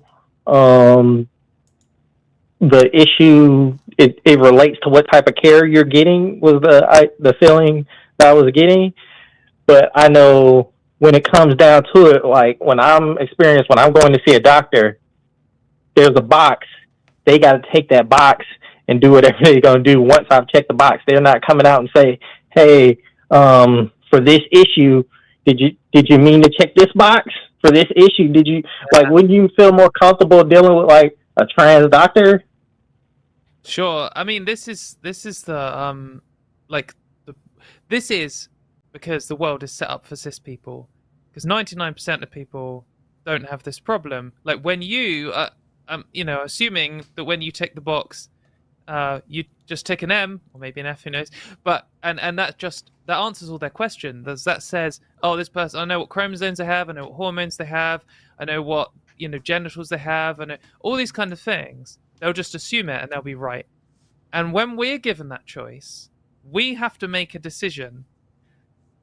We have to make several decisions. We need to make the decision which of these two values that I'm going to tick is going to be relevant to the type of healthcare I'm receiving. If I'm going in and I get in some more asthma inhalers, then I'll just tick female because it doesn't actually affect. I know it doesn't affect that treatment. And if I was to tick M, that would then out me to the people I'm talking to. Although they could read my medical records, I know from experience they literally never do. And that can also affect my healthcare. And there's lots of different things to consider in doing that. But if I was having I thought I was having heart attack symptoms, I would go in and I'd be like, this tick box is meaningless in this situation. I'm a trans woman, so my heart attack symptoms, I think from reading, are probably more likely to be the typical ones women see. But I don't know for certain because there's no actual studies on it. And it's fucking terrifying. So you may need the extra information that I am a trans person. And that's kind of why, I mean, I understand if you're ticking in a little form, if it instead of having an MRF, it had 50 tick boxes. What are your gonads? What are your genitals? What is your testosterone level? What is your...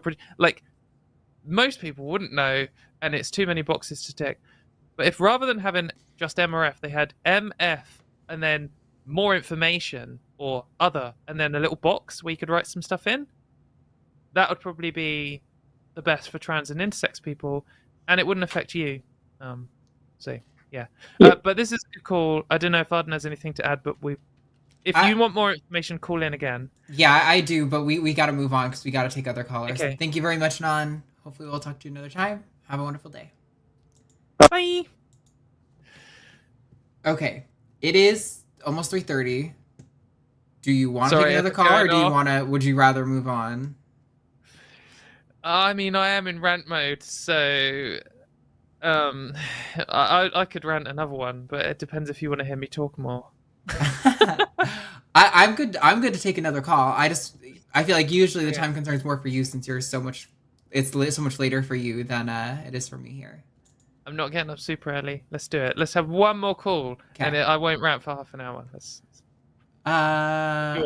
Who do you think? I think 14-4 could be interesting, and I think potentially 2-2 could be interesting. They've been on the line the longest, and I feel like I have an unconventional answer to that question, but I don't know. What do you think? Yeah, go on then. Do 2-2 if you've got an unconventional answer. We're going to talk to Z in Florida, who wants to talk about convincing family that non-binary is real. Is that a good summary of your position? Do you want to say it yourself? Yeah, pretty much. I would say so. Yeah. Yeah. Okay. I mean, I feel like, as frustrating as it is, my position on convincing anyone of my gender, period, and granted, I realize I'm binary, and maybe you feel like that means this answer doesn't apply. I feel like it is a fruitless effort to try to convince someone else of your identity. I feel like you can present them with, hey, I'm Z. I would like you to call me Z. These are my pronouns. This is why I think I'm non-binary, and all that stuff is important, and I think you should do. But on the matter of convincing somebody of what's going on internally in your head is virtually impossible. If you have an empathetic person in your life, sure, maybe they'll be more receptive to that. But most people, it's pretty difficult to convince them of what's going on in your mind. A lot of people will come up with excuses for why, X, Y, Z might be the real reason why you're doing the whatever thing, or why you identify within a certain group. I really feel like the best thing is to surround yourself with a community of people who love you and do see you, who you don't have to convince of your identity, and then to just be yourself openly in front of your family and hope that over time they'll come around. But I don't know if convincing your family is actually...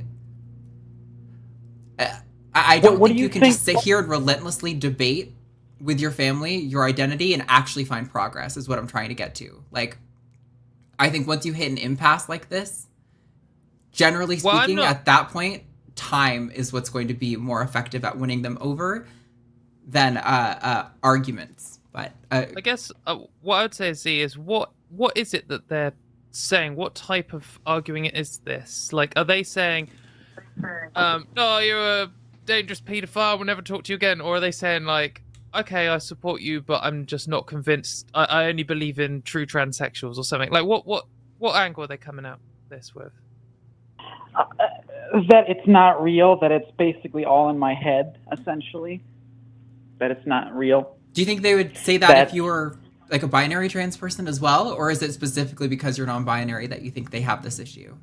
They don't even accept the concept of binary. Okay. Like, they accept trans, they realize it's gender dysphoria, but they don't even accept non-binary as a legit concept. So they don't refer to me as they them. I'm never referred to as they them in like conversations. Yeah. So I guess there's a few, like, I would, depending on the situation, if they're like screaming and slamming doors and saying that they'll never talk to you again, then for sure sometimes you just gotta accept that some people can't be convinced because they're irrational and stupid, and that sometimes it's family and it's upsetting. But I do think it's worth spending time on family and giving them the tools and time and resources to change their mind. And I say that because that's something that I went through, and it was worth it. And it took several years, but it's something I am glad that I spent the time to do. And now, like Arden says, both of us are binary trans people, so it's sometimes easier to do that. But I think you can use lots of the same arguments. So, if someone says like, oh, I accept trans women and trans men, but non-binary is not even a real thing, I guess I would say to them is, or maybe even if they start from the position where they're like, I don't believe any trans person's a real thing, then you could say like, if you're talking to your mum, for example, like, if you woke up tomorrow and you had been forcibly medically transitioned, or you've been magicked by a wizard into having a male body and male everything, and that's how society treated you and everyone talked to you, including like, your partner, would you want to change that? Like, would you go out of your way to change that? And that's like sometimes a way of explaining to cis people, because they sometimes just haven't thought of it in that way at all, and they're like, wow, okay, that would actually make me feel uncomfortable, and if I had the option to change it, I would. And then once they've kind of got that concept on board, you could be like, that kind of distress that you get from being wrong, from being forcibly turned into a man, that's the same stress that, say, similar, or how we describe that as gender dysphoria, and it's, like what binary trans people like Katy and Arden have. But there's also what a lot of non-binary people have. And the thing is, rather than feeling repelled from being a man into being a woman, one way you could describe it is that they're just kind of repelled from both sides into a different position, or attracted from both sides into a different position. And that kind of discomfort is minimized by not transitioning from man to woman or woman to man, but from man to non-binary or woman to non-binary, or try and explain it like that, and just give them that kind of ability to see at least what you're trying to say or feeling. And when they sort of come back with, no, it's a load of rubbish, like, you've explained a new concept to them, cis people are very unwilling to learn. So then you can just give them some time and re-explain it again next time. And you can also come from lots of different angles. So next time you could come from a science angle, and you could be like, we know for a fact that some people benefit from medical transition.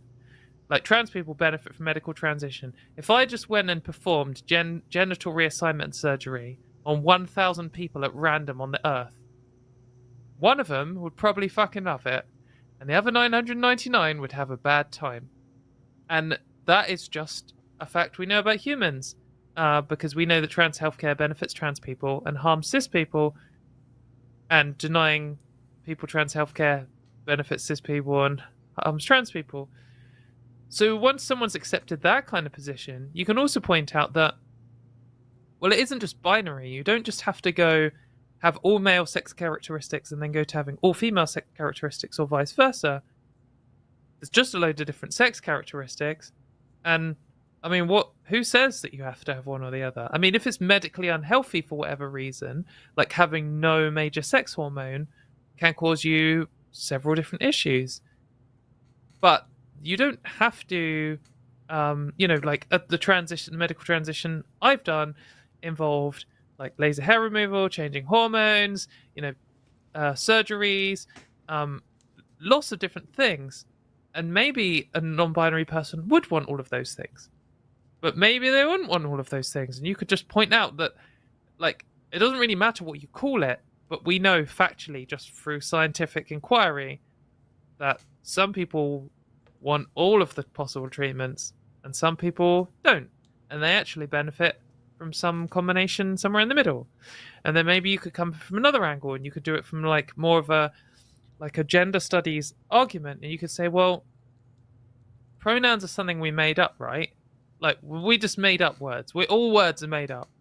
We made up pronouns. We made up the concept of gendering pronouns. And like in French, they gender fucking everything. Like the table is male or female. And so we could have a language where we gender everything, like French.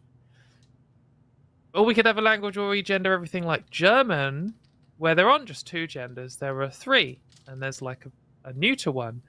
Or we could have a language like English where almost nothing is gendered apart from people's pronouns. Or we could have a language like Finnish where nothing's gendered, including people's pronouns. So a man and a woman, they don't have he and she. They just have one pronoun for everything. So, come at it from that angle and just point out that it's all just kind of made up. And the one that you feel most comfortable with isn't she and isn't he. And they is sitting right there and actually is been, it's older than the English language itself because it's from Middle English and we speak modern English. So I think there is lots of arguments you can present, but importantly, I think you have to present an argument.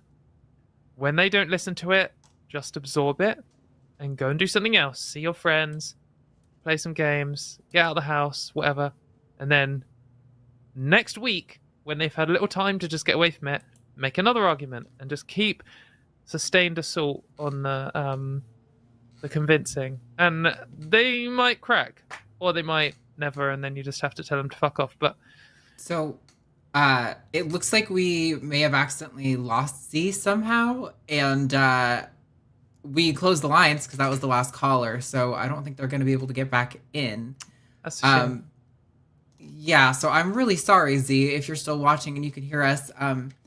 Hopefully that was helpful to you. I appreciate what Katie's saying, but for me personally, I have very limited energy to spend convincing people on trans issues, right? That's why I do this show.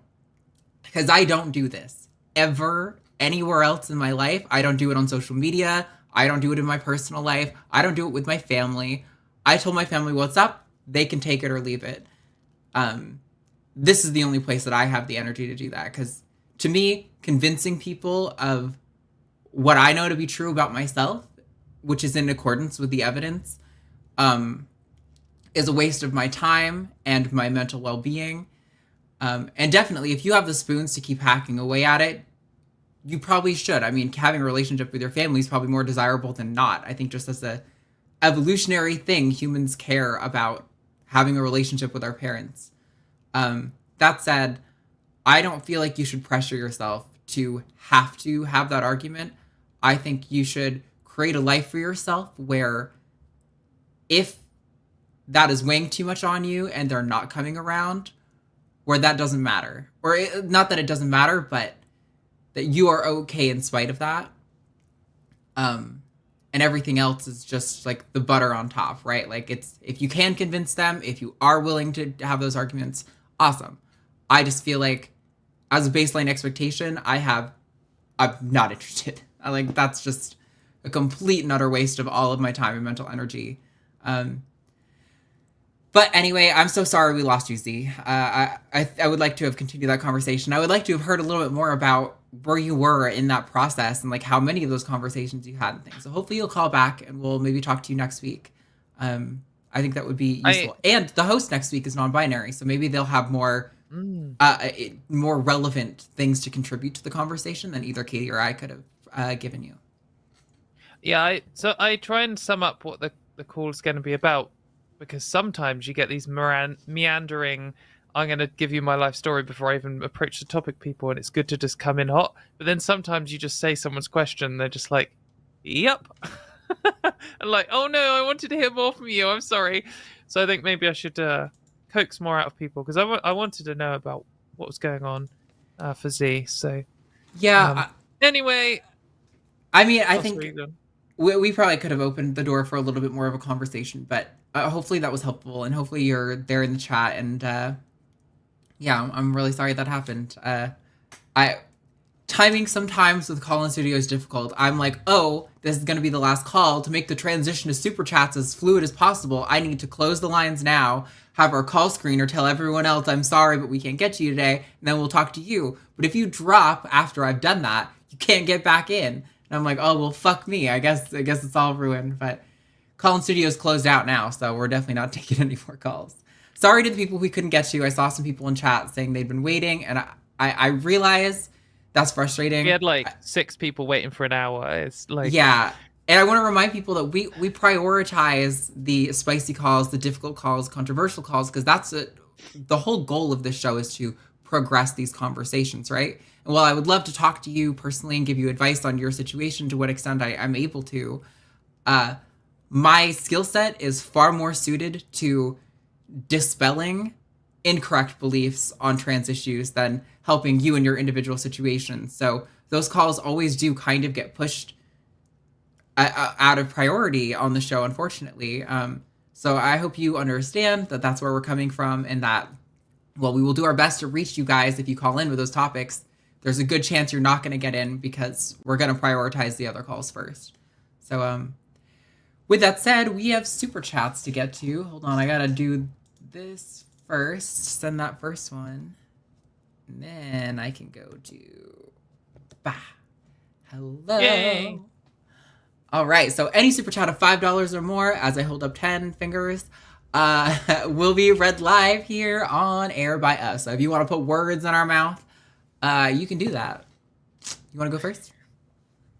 Okay. $9.99 from Jeffrey Volmer. You two are the best. Thank you so much for raising transgender awareness. Thanks, Jeffrey. Yeah, thank you so much, Jeffrey. We do our best. I want to make sure people are aware of those transgenders. We got $5 from Lost Doctor 312. You're not my boss. You can't tell me what to do. Liked and subscribed. I can tell you what to do. Are you kidding me? I know half of y'all are subby as hell. Like and hit that subscribe button right now, or mommy's gonna step on you or something. That's what they want. Don't tell them that. $5 from Rise Again. Been reading that the inciting incident of the case never actually happened. There was no such request to the web zone. Yeah, I know, it's fucking mad, isn't it? I don't know if anyone knows that, but this Supreme Court case ruling we were talking about at the start was just a hypothetical. She didn't actually get approached. And then they were like, oh no, you actually have to be approached. And then they just made one up. And they said, this dude told me he wants to get married to a man. And then he was like, what? I didn't know anything about this. I'm straight and I'm already married. So yeah, just fucking dropped some random guy in it and took away gay people's rights for it. And he said he was opposed to that. So they don't give a fuck. Like, that's why, another reason why this kind of liberal lie, like, oh, we have a system and we have to hear from everyone with different views. Like, the people who want to eradicate LGBT people don't give a fuck. They don't want to play by the rules. They'll just lie and make up anything they can. They will bend the rules to the absolute limit. And if you don't stop them from doing that, they'll just bend them further next time. And if you let someone do some fake legal case based on some person who isn't even related to what you're talking about, and you let them get away with it, then they just will, and they'll just do it again. So, yeah, bullshit. They didn't give a fuck. Yep. Yep. Also, remember, we don't have a lot of hashtag team super chats, and if you want to get us to do a ridiculous TikTok dance sincerely or whatever we come up with by the end of this, we need to hit 25 total votes to do that. So we're going to need you guys to start popping off those $5 super chats rapid fire. But for now, we've got $5 or $10 from Tiffany M, a couple of bucks for the OGs, hashtag fuck you, Ricky Gervais, hashtag fuck you, Richard Dawkins. Yeah, both of them have made very public asses of themselves this week, haven't they? I forgot. We should have done a poll about Ricky Gervais. Maybe next week. I don't know if anyone saw, but he like came for me personally, kind of. Yeah. He didn't write anything about me, but he was liking a load of tweets that were just personal insults about me, and was liking tweets saying that I should be banned from the women's toilet at work and have my legal rights taken away. But pathetically, he had already searched me out and blocked me on Twitter, which is so fucking pathetic. It's so weak. Like, and it happened because I went on Talk TV, which is like a right-wing TV channel, last week, and I said LGBT Alliance are bad because they want to take away all my rights. They posted the clip on Twitter into right-wing Twitter space, and then everyone was like, good, you don't deserve any rights. And then I was like, well, this is fucking ridiculous. And then LGBT Alliance got involved, and they were like, wow, Katy, banning your rights is good. And then Ricky Gervais was liking all that. So after blocking me, it's just so fucking weak and pathetic. He's just so lame. Like, yeah. Penny, are you so pathetic that you hold the position that trans people shouldn't have rights in the country that you live in, but you won't write it on your own Twitter? You'll just like all the people saying it. And the people you're actually talking about, the target of the abuse, you have to block in case they talk about you. Like, right. Yeah. So feeble. So absolutely pathetic. I think at least Richard Dawkins hasn't blocked me. Like, yeah, I mean, I kind of want Richard Dawkins to block me because he's also a fucking basket case. But no, I mean, it's like, it just goes to show, the comedian fallback line that Gervais and Chappelle have been using for years is like, oh, well, I'm not advocating for anything bad about trans people. I'm just telling jokes. You're like, why are you so sensitive? And it's like, oh, but now you're actually on the side that trans people should be denied access to the bathroom. Like, so it's not just a joke anymore. Like, these, as we suspected the entire time, these are your actual political positions, which is what people have been objecting to. Like, obviously. I mean, obviously. What a loser. Anyway, $20 from Somber Thoughts. You're both lovely ladies, and thank you for all you do for trans rights and hopefully changing the views of the general public. Hashtag Arden. Thank you. That is a somber thought. Hashtag Arden. Yeah, Can the you name. imagine? I go off and on about how impactful I think something like this is, this show. I mean, I think it is impactful for our audience, for sure. I'd like to think it's aimed at changing the views of the general public, but man, it's like the old adage, like, it takes, what is it? It's like, it takes 1 second to tell a lie and like 20 years to dispel it, or it's something ridiculous like that, like comparison. And that's really what it is. It's like, they can just pop off sex matters, and then we have to debunk why trans women face misogyny and why gender identity is valid and why sex binaries aren't real. And that's all that goes into debunking one offhanded comment that they make. It's frustrating as hell. It must be so good though. Imagine being an irrational, reactionary shithead person, and you don't have to justify anything you say. You don't have to be consistent. You don't need any personal integrity.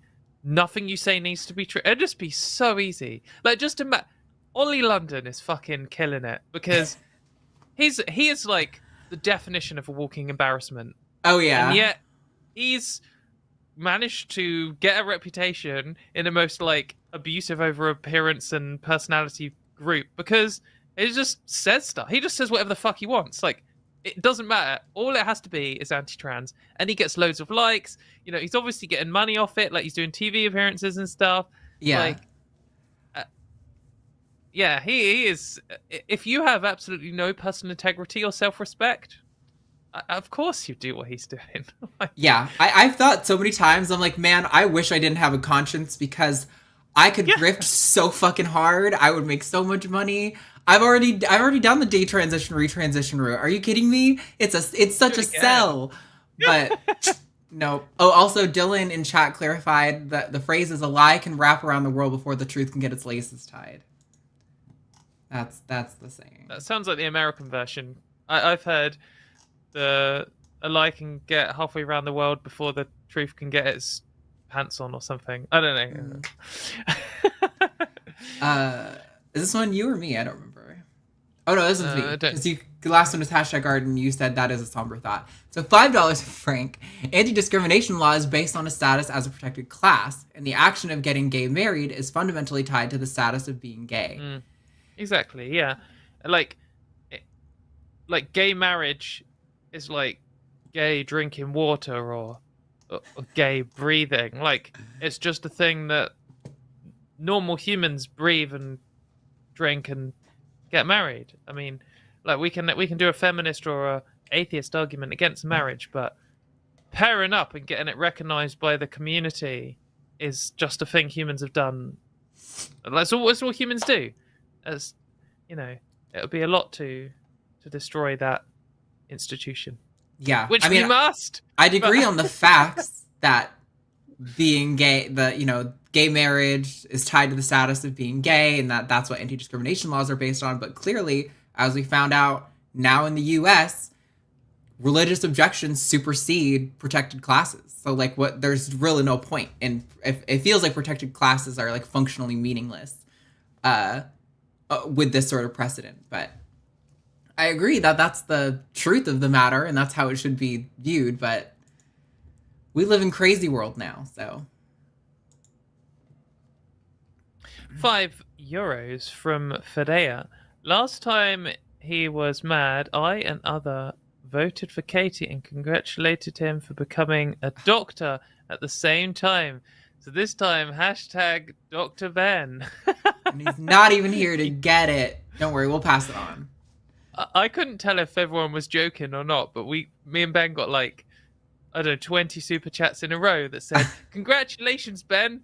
Hashtag Team Katy. Yeah, that's great. And at first he was like, what is this? And at the end he was genuinely annoyed. I can see why. It'd be really frustrating to go through countless years of medical school, but we rag on each other here. But I think Katy and I have a much higher tolerance for bullying each other than maybe some of our other hosts and guests do. It's a friendship language, $10 from Daniel Pearsall. You gals have helped me so much. Thank you. Your hair is beautiful today, and because of that, I am hashtag Team Arden. Oh my god, thank you. This is definitely wins hair day-old straightened hair that I just combed. It actually should be raggedy as hell, but I love that people think it's so nice. Yours is too, Katy, but Arden wins by a tiny, thin strand of keratin protein. Arden's definitely head and shoulders nicer than mine. That was a pun. I don't know if you have that shampoo there. Oh yeah, we have that brand. Yeah. So just talking this TV thing I did last week. It was only like 10 minutes, and it ended up being it was like the most Gish Gallop fest. I was like responding to claims left, right, and center. It was all right. I think I did okay, but I heard it was like thunderstorming here, and I was like, I'm going to go out in a thunderstorm. So I went and cycled through a forest, and it was just really nice and fresh and summer rain and absolutely soaked. And then I came back, and I was like, shit, I don't have long to get ready for the TV. So I did really nice makeup and put on some dry clothes, but my hair was just like, it wasn't super good. And it was fine. Like, it wasn't that bad. It was probably about as bad as it is now. Like, it's just when it air dries. And I was reading, I got like, it's quite an intense pile-on. It's like 1,200 or something comments, most of them right-wing knobheads. And I was going through them all, and they were like, oh, that's disgusting, man. They shouldn't have rights. Oh, they're disgusting. And then there was this one person who was like she spoke well, but her hair is terrible. And I was like, oh, this is the most cutting comment in there. And I was like, just so you know, I was cycling in the rain earlier, and I haven't. I was like, oh man, that was the most cutting comment there. So. Katy, a real woman would never cycle in the rain before a TV appearance, don't you know? Well, There was 2 other women on the show. Well, I thought there was only one, but then they suddenly cut to another woman who I didn't know was there, who had been there the whole time, and she said one thing which was just factually wrong, and then she didn't speak again. But they both had really nice hair, so I definitely had the worst hair of the 3 of us. So I don't think the guys had hair, so I don't know. So, anyway, next. All right. Yes. 1169. I knew it was from Rebus as soon as I saw the 69. Called in before the show started, but dropped off while on hold for an unknown reason. Oh, that's a shame. Probably will try and call in again next week. Have a lot I want to talk about. Hashtag always team Arden when Arden is on. All right, we're off to a good start, squad. Yeah, I saw your comment about something about trans issues coming up in China. I would love to talk about that. That sounds really interesting. Yeah. Sometimes if you called in through the web caller, that can be a problem. But I know since you're in Canada, maybe there's like an international fee or something for calling the number. So it's a difficult situation. The call-in web link can be buggy sometimes. So I don't really know if there's a good solution to that. I know we were talking about getting a different call-in system, but I don't know. I think progress on that has maybe halted for the time being. So we'll see. Hopefully we'll eventually get a solution to it so that kind of thing doesn't happen. If we get 1,001 patrons, then we'll change our call. There you go. Then we've got $5 from Rose Red R10. How do you deal with gender/body dysphoria? I have a bad case of it lately, although I'm doing better, thankfully. Yeah, I've been having a bad case of it lately. I mean, well, I'll tell you one thing. A lot of the times, gender and body dysphoria kind of lie to you. Like, I will have days where I'm going through like a 3-day period of like really hating myself or hating my body. And then I'll like actually take a shower and do my makeup and look in the mirror and be like, oh yeah, I forgot. I don't look like how my brain tells me I look sometimes. But I mean, also, something like my therapist taught me, which has been really helpful for me, especially like before I was able to access like gender affirming surgeries and things like that, was that all emotions are like, she would call them fleeting mental events. I know it sounds kind of corny, but genuinely, I found that like trying to just sit with the emotion and genuinely feel it and let it move through me and kind of like, you know, do some mindfulness meditation, thinking about how it's affecting your body. Like, how are you holding yourself as a result of those feelings? And just kind of trying to know that, like, it will be less intense some days and more intense other days. And it's unfortunate that right now you're going through a period where it's so intense. But really, the only thing that helps with gender dysphoria is transitioning and hopefully weakening the dysphoria. But in my opinion, gender dysphoria doesn't ever really completely go away. Like, there's always kind of that piece that nags deep in the back of your brain to some degree. It's just transition seems to help with the ability to cope, and it quiets it down quite a lot and things like that. So yeah, I think just time and patience and things like that are what are probably the most helpful. Yeah, I don't know really what makes it better, but what makes it worse is not sleeping, being really stressed, being worried about your future, getting horrific amounts of abuse. So if you can minimize any of that stuff, it's not that it makes it better, it's that it stops feeding it. And then you can kind of escape it a bit. Like if I'm, you know, overworking myself and approaching burnout and then have a bad time and don't sleep enough and work stressful and stuff, I always like just get horrific dysphoria on top of everything else. And then if I have a weekend where I go and see my friends and I sleep enough and stuff, and I forget about the horrors of the EHRC trying to ruin my life, then I often don't feel it anymore. So yeah, it's hopefully, I mean, it's not really super like solid, here's how you solve it advice, but I mean, I think psychological distress is rarely gonna have a solution like that, which is, I don't know, meditation doesn't work for everyone. I find it's a thing that just kind of like sitting with those feelings and seeing how they affect me is useful, but yeah, it don't work for me. Okay, we got super chats coming in like crazy now. Oh. €5 from Mismatched. Not every trans woman takes hormones, and that doesn't make them any less trans or valid. I agree. I saw this came in when we were having the conversation with, I think it was Madison. We were talking about how most trans people who opt not to transition, but otherwise would like to, that's usually because of some sort of other confounding factor. I saw this came in right around then. So I just want to clarify that we were not trying to suggest that to be valid, you need to take hormones, or that the only valid reason to not take hormones is because there's some confounding, impeding factor. Do what makes you feel best and what you think is going to best help you to, feel good in your body. Yeah, that definitely was not meant to imply that only valid trans women all take hormones or something like that. It was just to suggest that when somebody says taking hormones is a choice or transitioning is a choice, that's akin to saying that, taking a specific diabetic treatment is a choice or something like that. It's medicine. We're following the evidence-based care. It's not like something I was like, I should put hormones in my body. I was like, I feel wrong, and the evidence suggests putting hormones in my body will help me feel better. Yeah. Yeah. 9.99 from Ramona. I've been recovering from COVID. Sorry to hear that. Ooh. And it's been no fun, but your cat and snake posting has been giving me life, Arden. So thank you for that. Still, hashtag Team Katy, though. I'm no turncoat. Yes, Ramona. Thank you for showing up. It's about time Katy gets at least one vote, But no, I've seen you commenting on the post. I appreciate it. It's been a really exciting time. And our next due date is 2 weeks from last Tuesday. So that's less than 11 days? 11 days or something like that. Your snake due date. Yay. Yeah.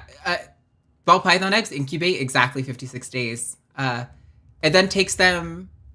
I just like it that you called it a due date. It's like, oh, when's it due? And then it turns out you're talking about snake eggs. It's true, though. That's what it is. It's a due date. It's when they hatch. They then take a week to do their first shed, which is what you have to wait for to then move them into a rack or whatever. They do that very quickly after hatching. But, yep, you get to cut the eggs open at 56 days and then get to see what's inside. Can you imagine you just fucking hatched out of an egg? How much of an ordeal that'd be? And then you'd be like, oh, now my skin feels too tight. Oh, got to do it again. Yeah, I'm sure that's probably not a great feeling. It's also Matt and I are going out there every 30 minutes to be like, we should look again, just to be sure we saw what we saw or whatever. Okay. And we're we're poking around. I feel a little bad, but they're super tolerant and been in captivity for generations, so I'm sure it doesn't bother them too much. It's you in it. 200 Swedish krona from Puck Tholander. Not being allowed to make the same choices as others is discrimination. Everyone should be able to choose to marry their partner or choose to express their gender identity in the ways that best suits them. Hashtag Team Arden. Thank you. Yeah, I wholeheartedly agree. Whatever best suits you should be what you're allowed to do. Obviously, a huge aspect of humanism is bodily autonomy. I don't know if I am a humanist.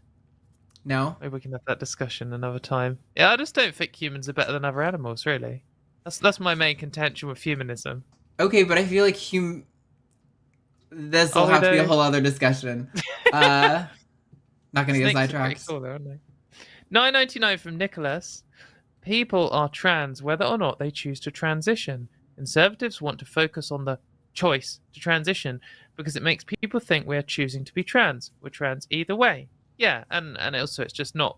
I mean, it's not like a decision in the terms of I decided to wear this lip color today. Yeah, it's not a free choice. I realize there are some people the right choice for who they would define what they did as a choice, but in my mind, trans people, I was always a girl or a woman, before I transitioned, and I feel like when you say that it's a choice, it suddenly suggests that I was not always that, and I can accept that, society maybe viewed me one way or I presented one way or something like that. But yeah, I don't know, choice has so many heavy implications about the nature of discovering your transness that just seem inaccurate. It just doesn't matter. If it was a choice, so what? Why should I be punished for choosing to do this? There's no rational reason for it. I agree with that. So fuck off. Yeah. If you chose to be trans, then you're probably in the minority, but I do not care. I still think you should have human rights. Oh, 666 666 from the Horsey set. Deaf, not always worth telling doctors about trans stuff. Oh, for sure. Had surgery almost 20 years ago. I've had doctors focus on just that for no reason so many times. Yeah, exactly. Yeah, I mean, it's very frustrating. It's called trans broken arm syndrome, where you break your arm and then they want to take you off hormones because they all just have a few questions about trans healthcare. Yeah, nonsense. I mean, I went to the I forget what you call it, your ear doctor, otolaryngologist or something like that. Audiologist. No, audiologist specifically is about hearing. This was a doctor who was looking at like the physical structure of my ears. They do like ear, nose, and throat is like the common name, but it's called like otolaryngologist or something like that. Regardless, I got criticism when I went to one like a year and a half ago because I posted that I was like frustrated that they were specifically asking questions to identify whether or not I was trans. They were like, it wasn't put your gender or your sex, it was your sex assigned at birth, and that was the only field. And I put female because I was like, my transness is so irrelevant. It has nothing to do with what's going on here, and it's in all of my other medical charts. So if something bad happens and I go to a different doctor, they'll have access to that. Also, oh no, they'll be able to figure it out one way or another. If you catch my drift, like this ear doctor does not need. But people were like, "Oh, you shouldn't lie to the doctor." I'm like, no, fuck that. This doctor does not need to know my hearing, and I would much rather lie, potentially cause some sort of complication, and avoid the trans broken arm syndrome with my hearing than, yeah. This is a normal cost benefit analysis. Yeah. The cost of me telling them I'm trans is potentially worse healthcare, and the benefit is nothing in this situation. Right. So I'm not going to tell them. Just like I won't tell them other facts about my life. Can't remember if it's me or you. Sorry. $5 from Frank. Congrats on the snacks, Arden, and great producing #team snacks. Thank you so much. Snacks are gonna win me the votes. Now I've got all these cute baby reptiles to show off to everyone. Thank you very much. We appreciate it. $10 from Madison. Thank you for the show. I would vote for both of you if I could. If I must choose one, #Team Katy. Yes, thanks, Madison. $5 from Domestic. I'm going to assume this was intended as a hashtag and give the point. #Team Katy. At Team Katy. Swedish Krona 129 from S. Martic. Missed the first half. We'll check it later. Just some money to support you. #Team Poppy. Thank you very much. And that's with me. For some reason, I'm going to say it now. I have mild synesthesia, and S. Martic with the dot in the middle just made me taste salt and vinegar Pringles quite strongly. I don't know why. I'm quite up for them now. My mouth started watering. the idea of eating salt and vinegar Pringles. Yes, I don't know. Anyway, into subject now. Funny. Also, we are almost gonna have enough to get the votes, but not quite. So keep sending those in. £5 from Samantha Patrick. #Team Katy. Also, Team Arden, you need to wake up. Team Katy is catching up, and this is not acceptable. I can't dance. We are not going to put that shit on the public. You can't make me do that. Please save me. Don't save her. She's a better dancer than me, so she'd be better to watch. $9.99 from Evelyn Wu. Recovering from bottom surgery. Congratulations. My bottom dysphoria is gone. Mega. So happy. I think it took a while for me. Like, it wasn't like next day. It was like, I think it was like when I first was going swimming or something, and I was just like, oh, I don't feel dread. Anyway, so happy. I wouldn't be here without you two. Oh, what's the word? I'm pleased to hear that. Love you both. Since Katy wouldn't have anything to do with me and my mayo. #Team Arden. Thank you, Evelyn. I take everything I said back, Evelyn. Congrats. No congratulations. There we go. $5 from Data Murphy. Hail Satan and hail Lilith. Sure. Hail Dave Murphy. some other fictional character. Baphomet. That's what all transgenders are, isn't it? Baphomets. That's true. Giant tits and giant dick. $5 from Hockey in Alabama. This show has done a little, but you both helped me understand things better on Twitter. I do believe you make a difference. # Team Katy.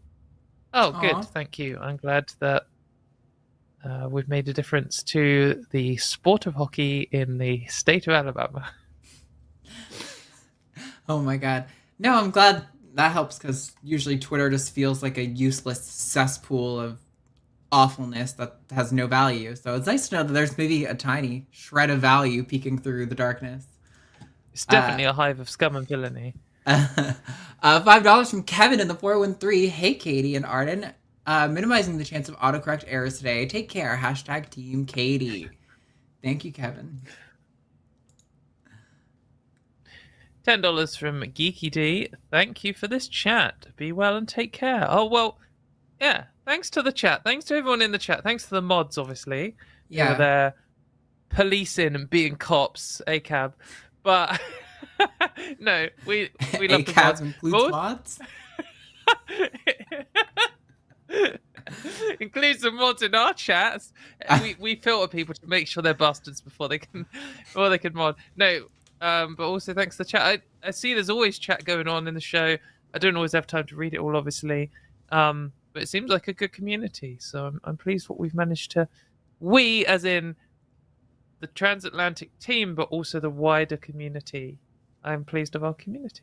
Yeah, me as well. I saw someone in the chat when we were talking about the Anna Kasparian thing saying, you have repeatedly failed to answer whether there was any medical efficacy to using the term birthing person. And I'm like, that's literally like the first like 20 seconds of the call, I'm pretty sure was where we went into that part. But sure. And also the last bit where we said it doesn't actually fucking matter.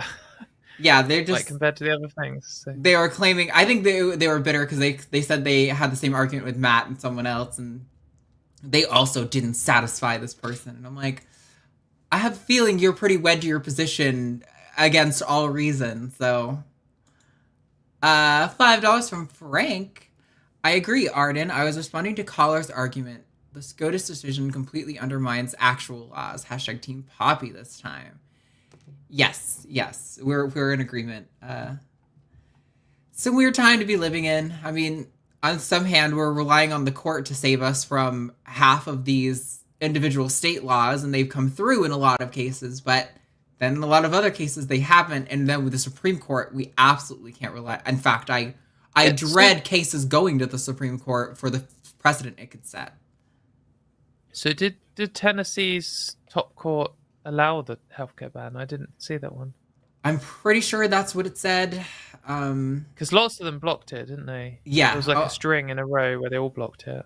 Yeah, and then another one also, it was something about changing IDs, and another law got, I don't know if look, I used to get all my news from like Aaron in the Morning on Twitter, pretty much, regarding trans laws, and I'm not on Twitter anymore, so I'm kind of out of the loop. Well, you can subscribe to her Substack, so... I probably should do that, actually. But anywho's... $4.99 from Brinpo KC. Great show. # Team Arden. Katie's votes always seem to come in later. That's right. Yeah, that's because Arden always wants to stop the count because she's trying to rig the election.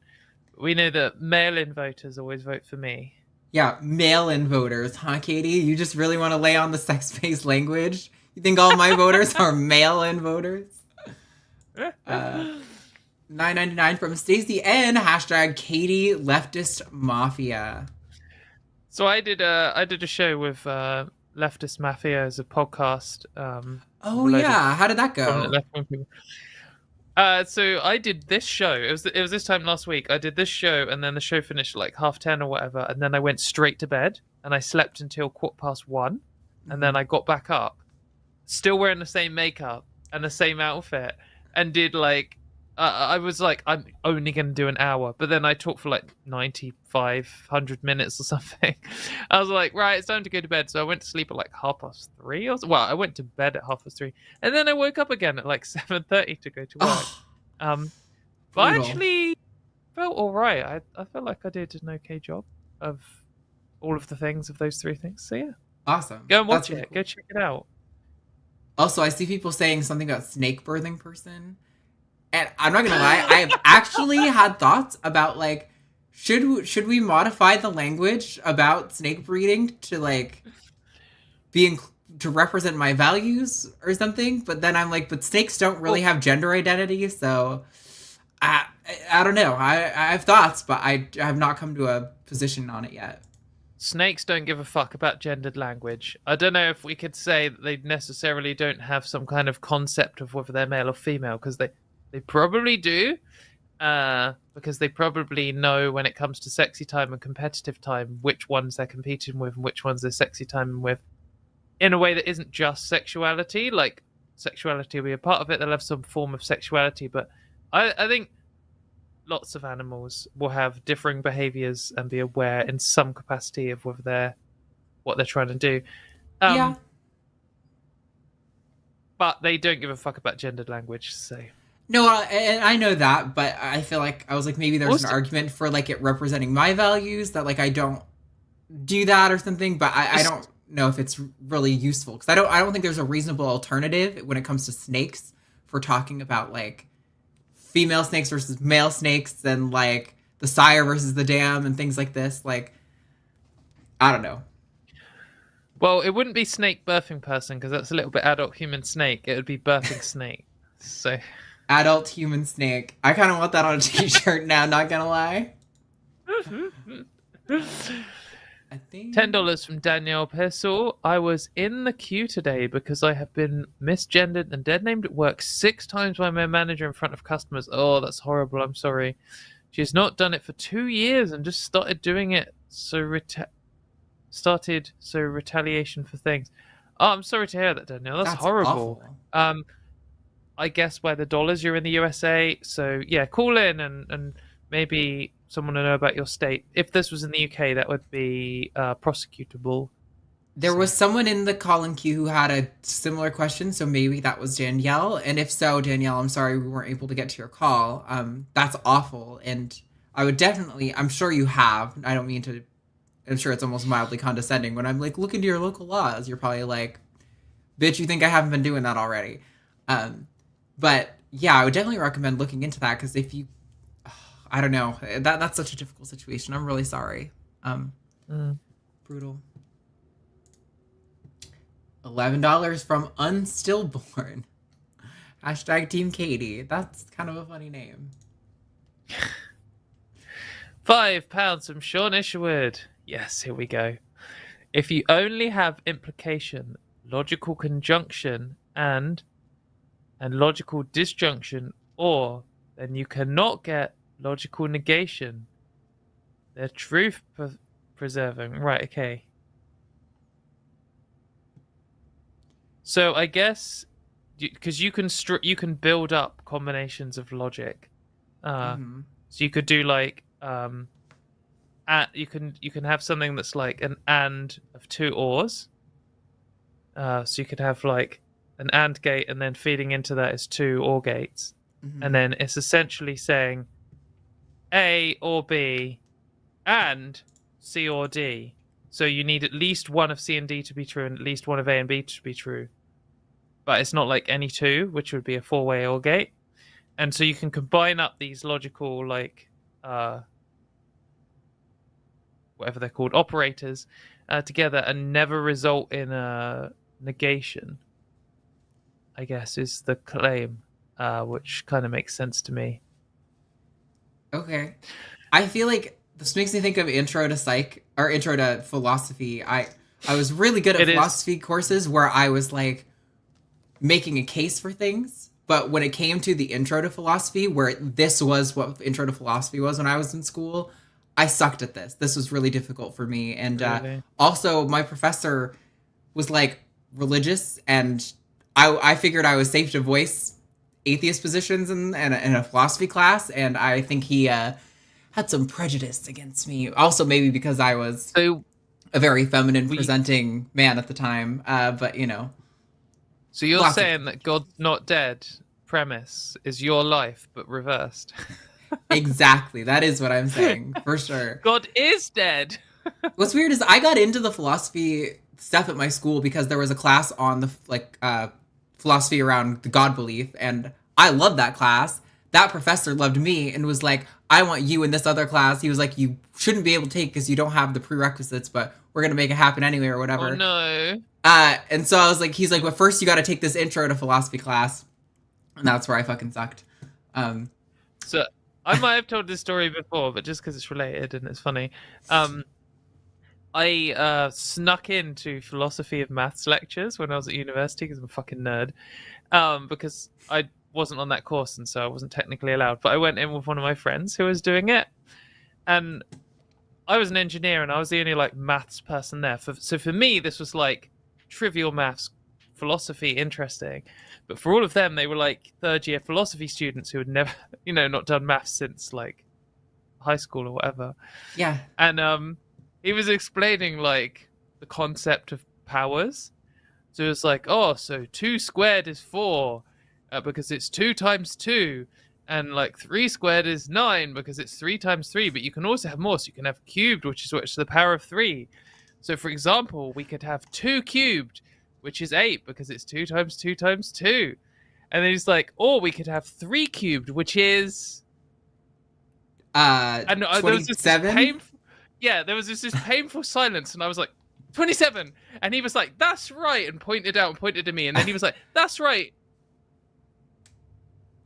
Anyway, Who are I was you? like, oh no, I'm not meant to be in this class. I was like, do not say any more maths. I outed myself as someone who knows how to maths and was therefore not part of the class.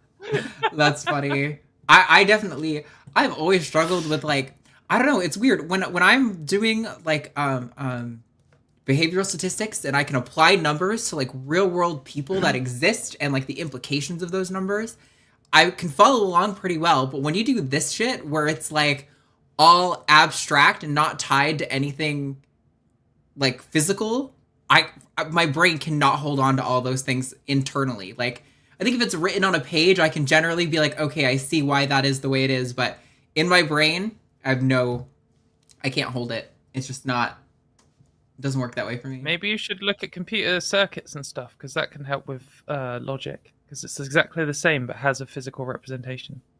Yeah. Anyway, let's do it. I could talk about this forever. Right. Who were the last one? I don't know if I remember. I think it was you. Yeah. 5 pounds from Samantha Patrick. #, Team Katy. I was wondering if you had any advice about something someone I've never met tried to... about something. Someone I've never met tried to set me up with a friend. Is that something to be wary of?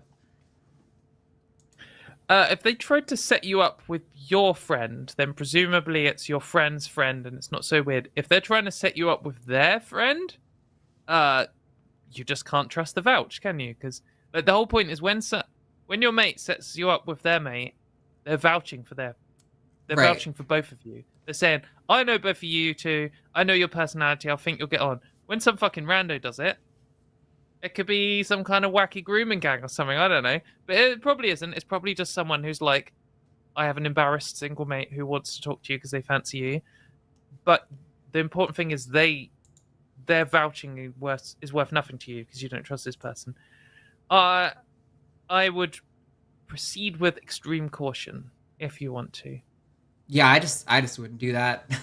Yeah, I would rather like find some rando on Twitter, have exchanges for like a day, and I would find that more reliable to me than the friend of someone who I haven't met.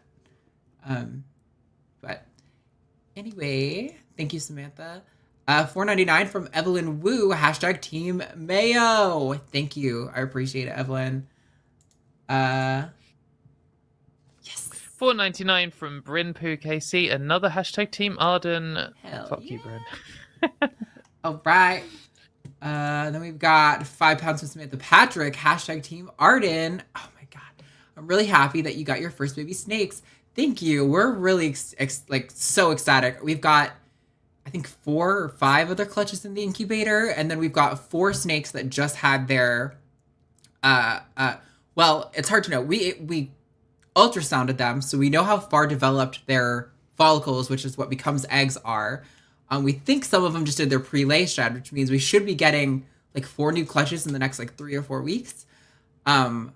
But it could have been their pre-ovulation shed, which is before they turn those follicles into eggs. They actively fertilize the sperm they're holding. They also do a shed, so it could be more like 6 to 8 weeks before we get all those clutches. I'm not exactly sure, but soon. Are they like ants where they store the sperm for a long time until they're ready for it? Yeah, they can store the sperm for up to like 2 years, I think. So some ants can store it for 30 years, which is probable. Well, then ant would need to store for 30 years for me, but that's cool. Imagine only having sex once and then giving birth for 30 years solid. Bad times. Almost missed that super chat. Yeah, but it's exciting. It's just this is all also our first year doing this, so like I'm sure as the years come, we'll be more confident about exactly where in development things are. But right now, we're like either 3 weeks or like 8 weeks probably is when we're gonna see the next round of clutches come. But also yesterday was really exciting. Not related to eggs, but we had like 6 or 8 snakes that hadn't eaten in a really long time. We had tried everything. This is normal. Snakes go off food all the time. They call it a hunger strike.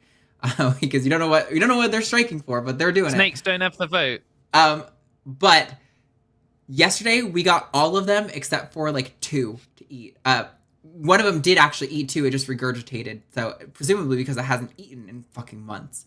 But we got almost all of them back on food yesterday. So that was so exciting. I was like, oh my God, I feel like I can breathe again. That like, you're okay. You just were doing the ball python thing where you're like, nah, I don't feel like eating for the next 9 months. And I'm like, why do you do that to me? $4.99 from Brimproo KC. Yet again, hashtag Team Arden. I think this is your other account, isn't it, Arden? I don't know, Brimproo. KC, not related to me. I don't know who KC is. 5 I euros. can't tell if that's sarcastic or not. It's sarcastic. It's not me. €5 from Ivan ZD50. I really wish Ricky was just trying to be funny and not expressing his opinion to the girl who opened a new door of sexuality for this cis guy hashtag Arden. Okay. So I'm just gonna say I am not upset. However, when a man suggests that I have opened a new door of sexuality for him, the only thing that I feel like would be valid there is if you thought you were gay until you met me. Because if you're just a straight man and I open a new door of sexuality, you have a very flawed concept of who I am or what being with me is like. And it's honestly not trying to roast you here, but this is a classic thing that men do all the time to trans women. Low-key a little bit disrespectful, basically saying like, I was never attracted to men until I saw you, is how that reads. Yeah, exactly. That's why it can also be bad when it's from a gay man, when they're like, I'm only attracted to men, but also you. Right, yeah. I appreciate what you're trying to do here. That's not a polite way to phrase at all what you're saying, so. Anywho. $5 from Domestic. I don't know how to do that. No, I can get this right. Hashtag Team Katy. Thank you very much. Nice job. We have hit the mark, which means one of us now has to do this dance, and I'm winning right now. Amazing. No, what about this point? Did you add this point? I did. I just added this point. Oh.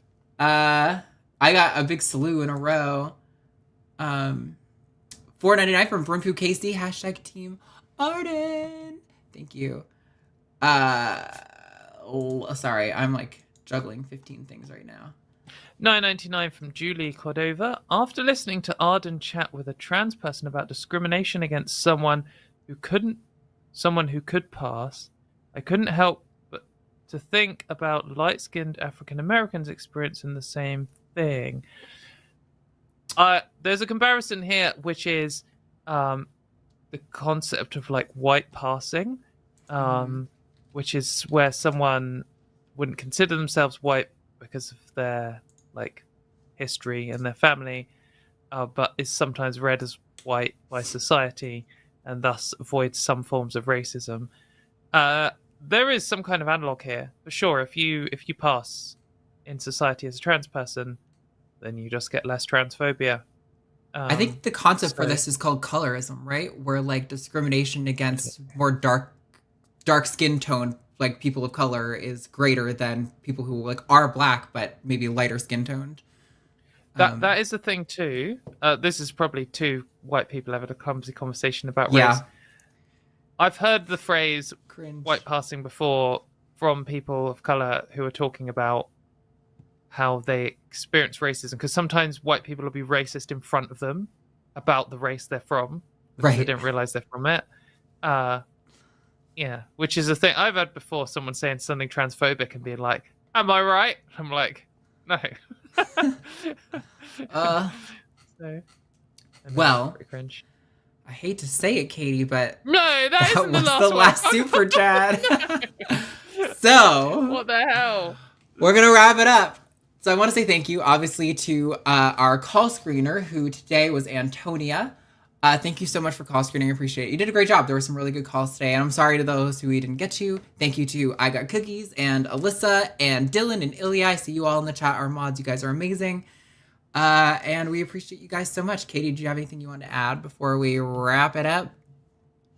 Yeah, I just got Arceus V-Star, a Pokemon card. Oh, you can't see it. Ooh, the green screen's flipping it a little, but that's what I'm gonna add.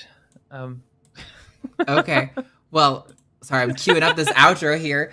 You did just get one more vote, but you're still losing, so it doesn't really matter. Thanks anyway, Geeky D. So thank you guys so much. We appreciate you, and we will see you all next week back with Kara. Hopefully their name's actually Kara, not Kara, and I haven't been I pronouncing actually it got wrong. 2 of them.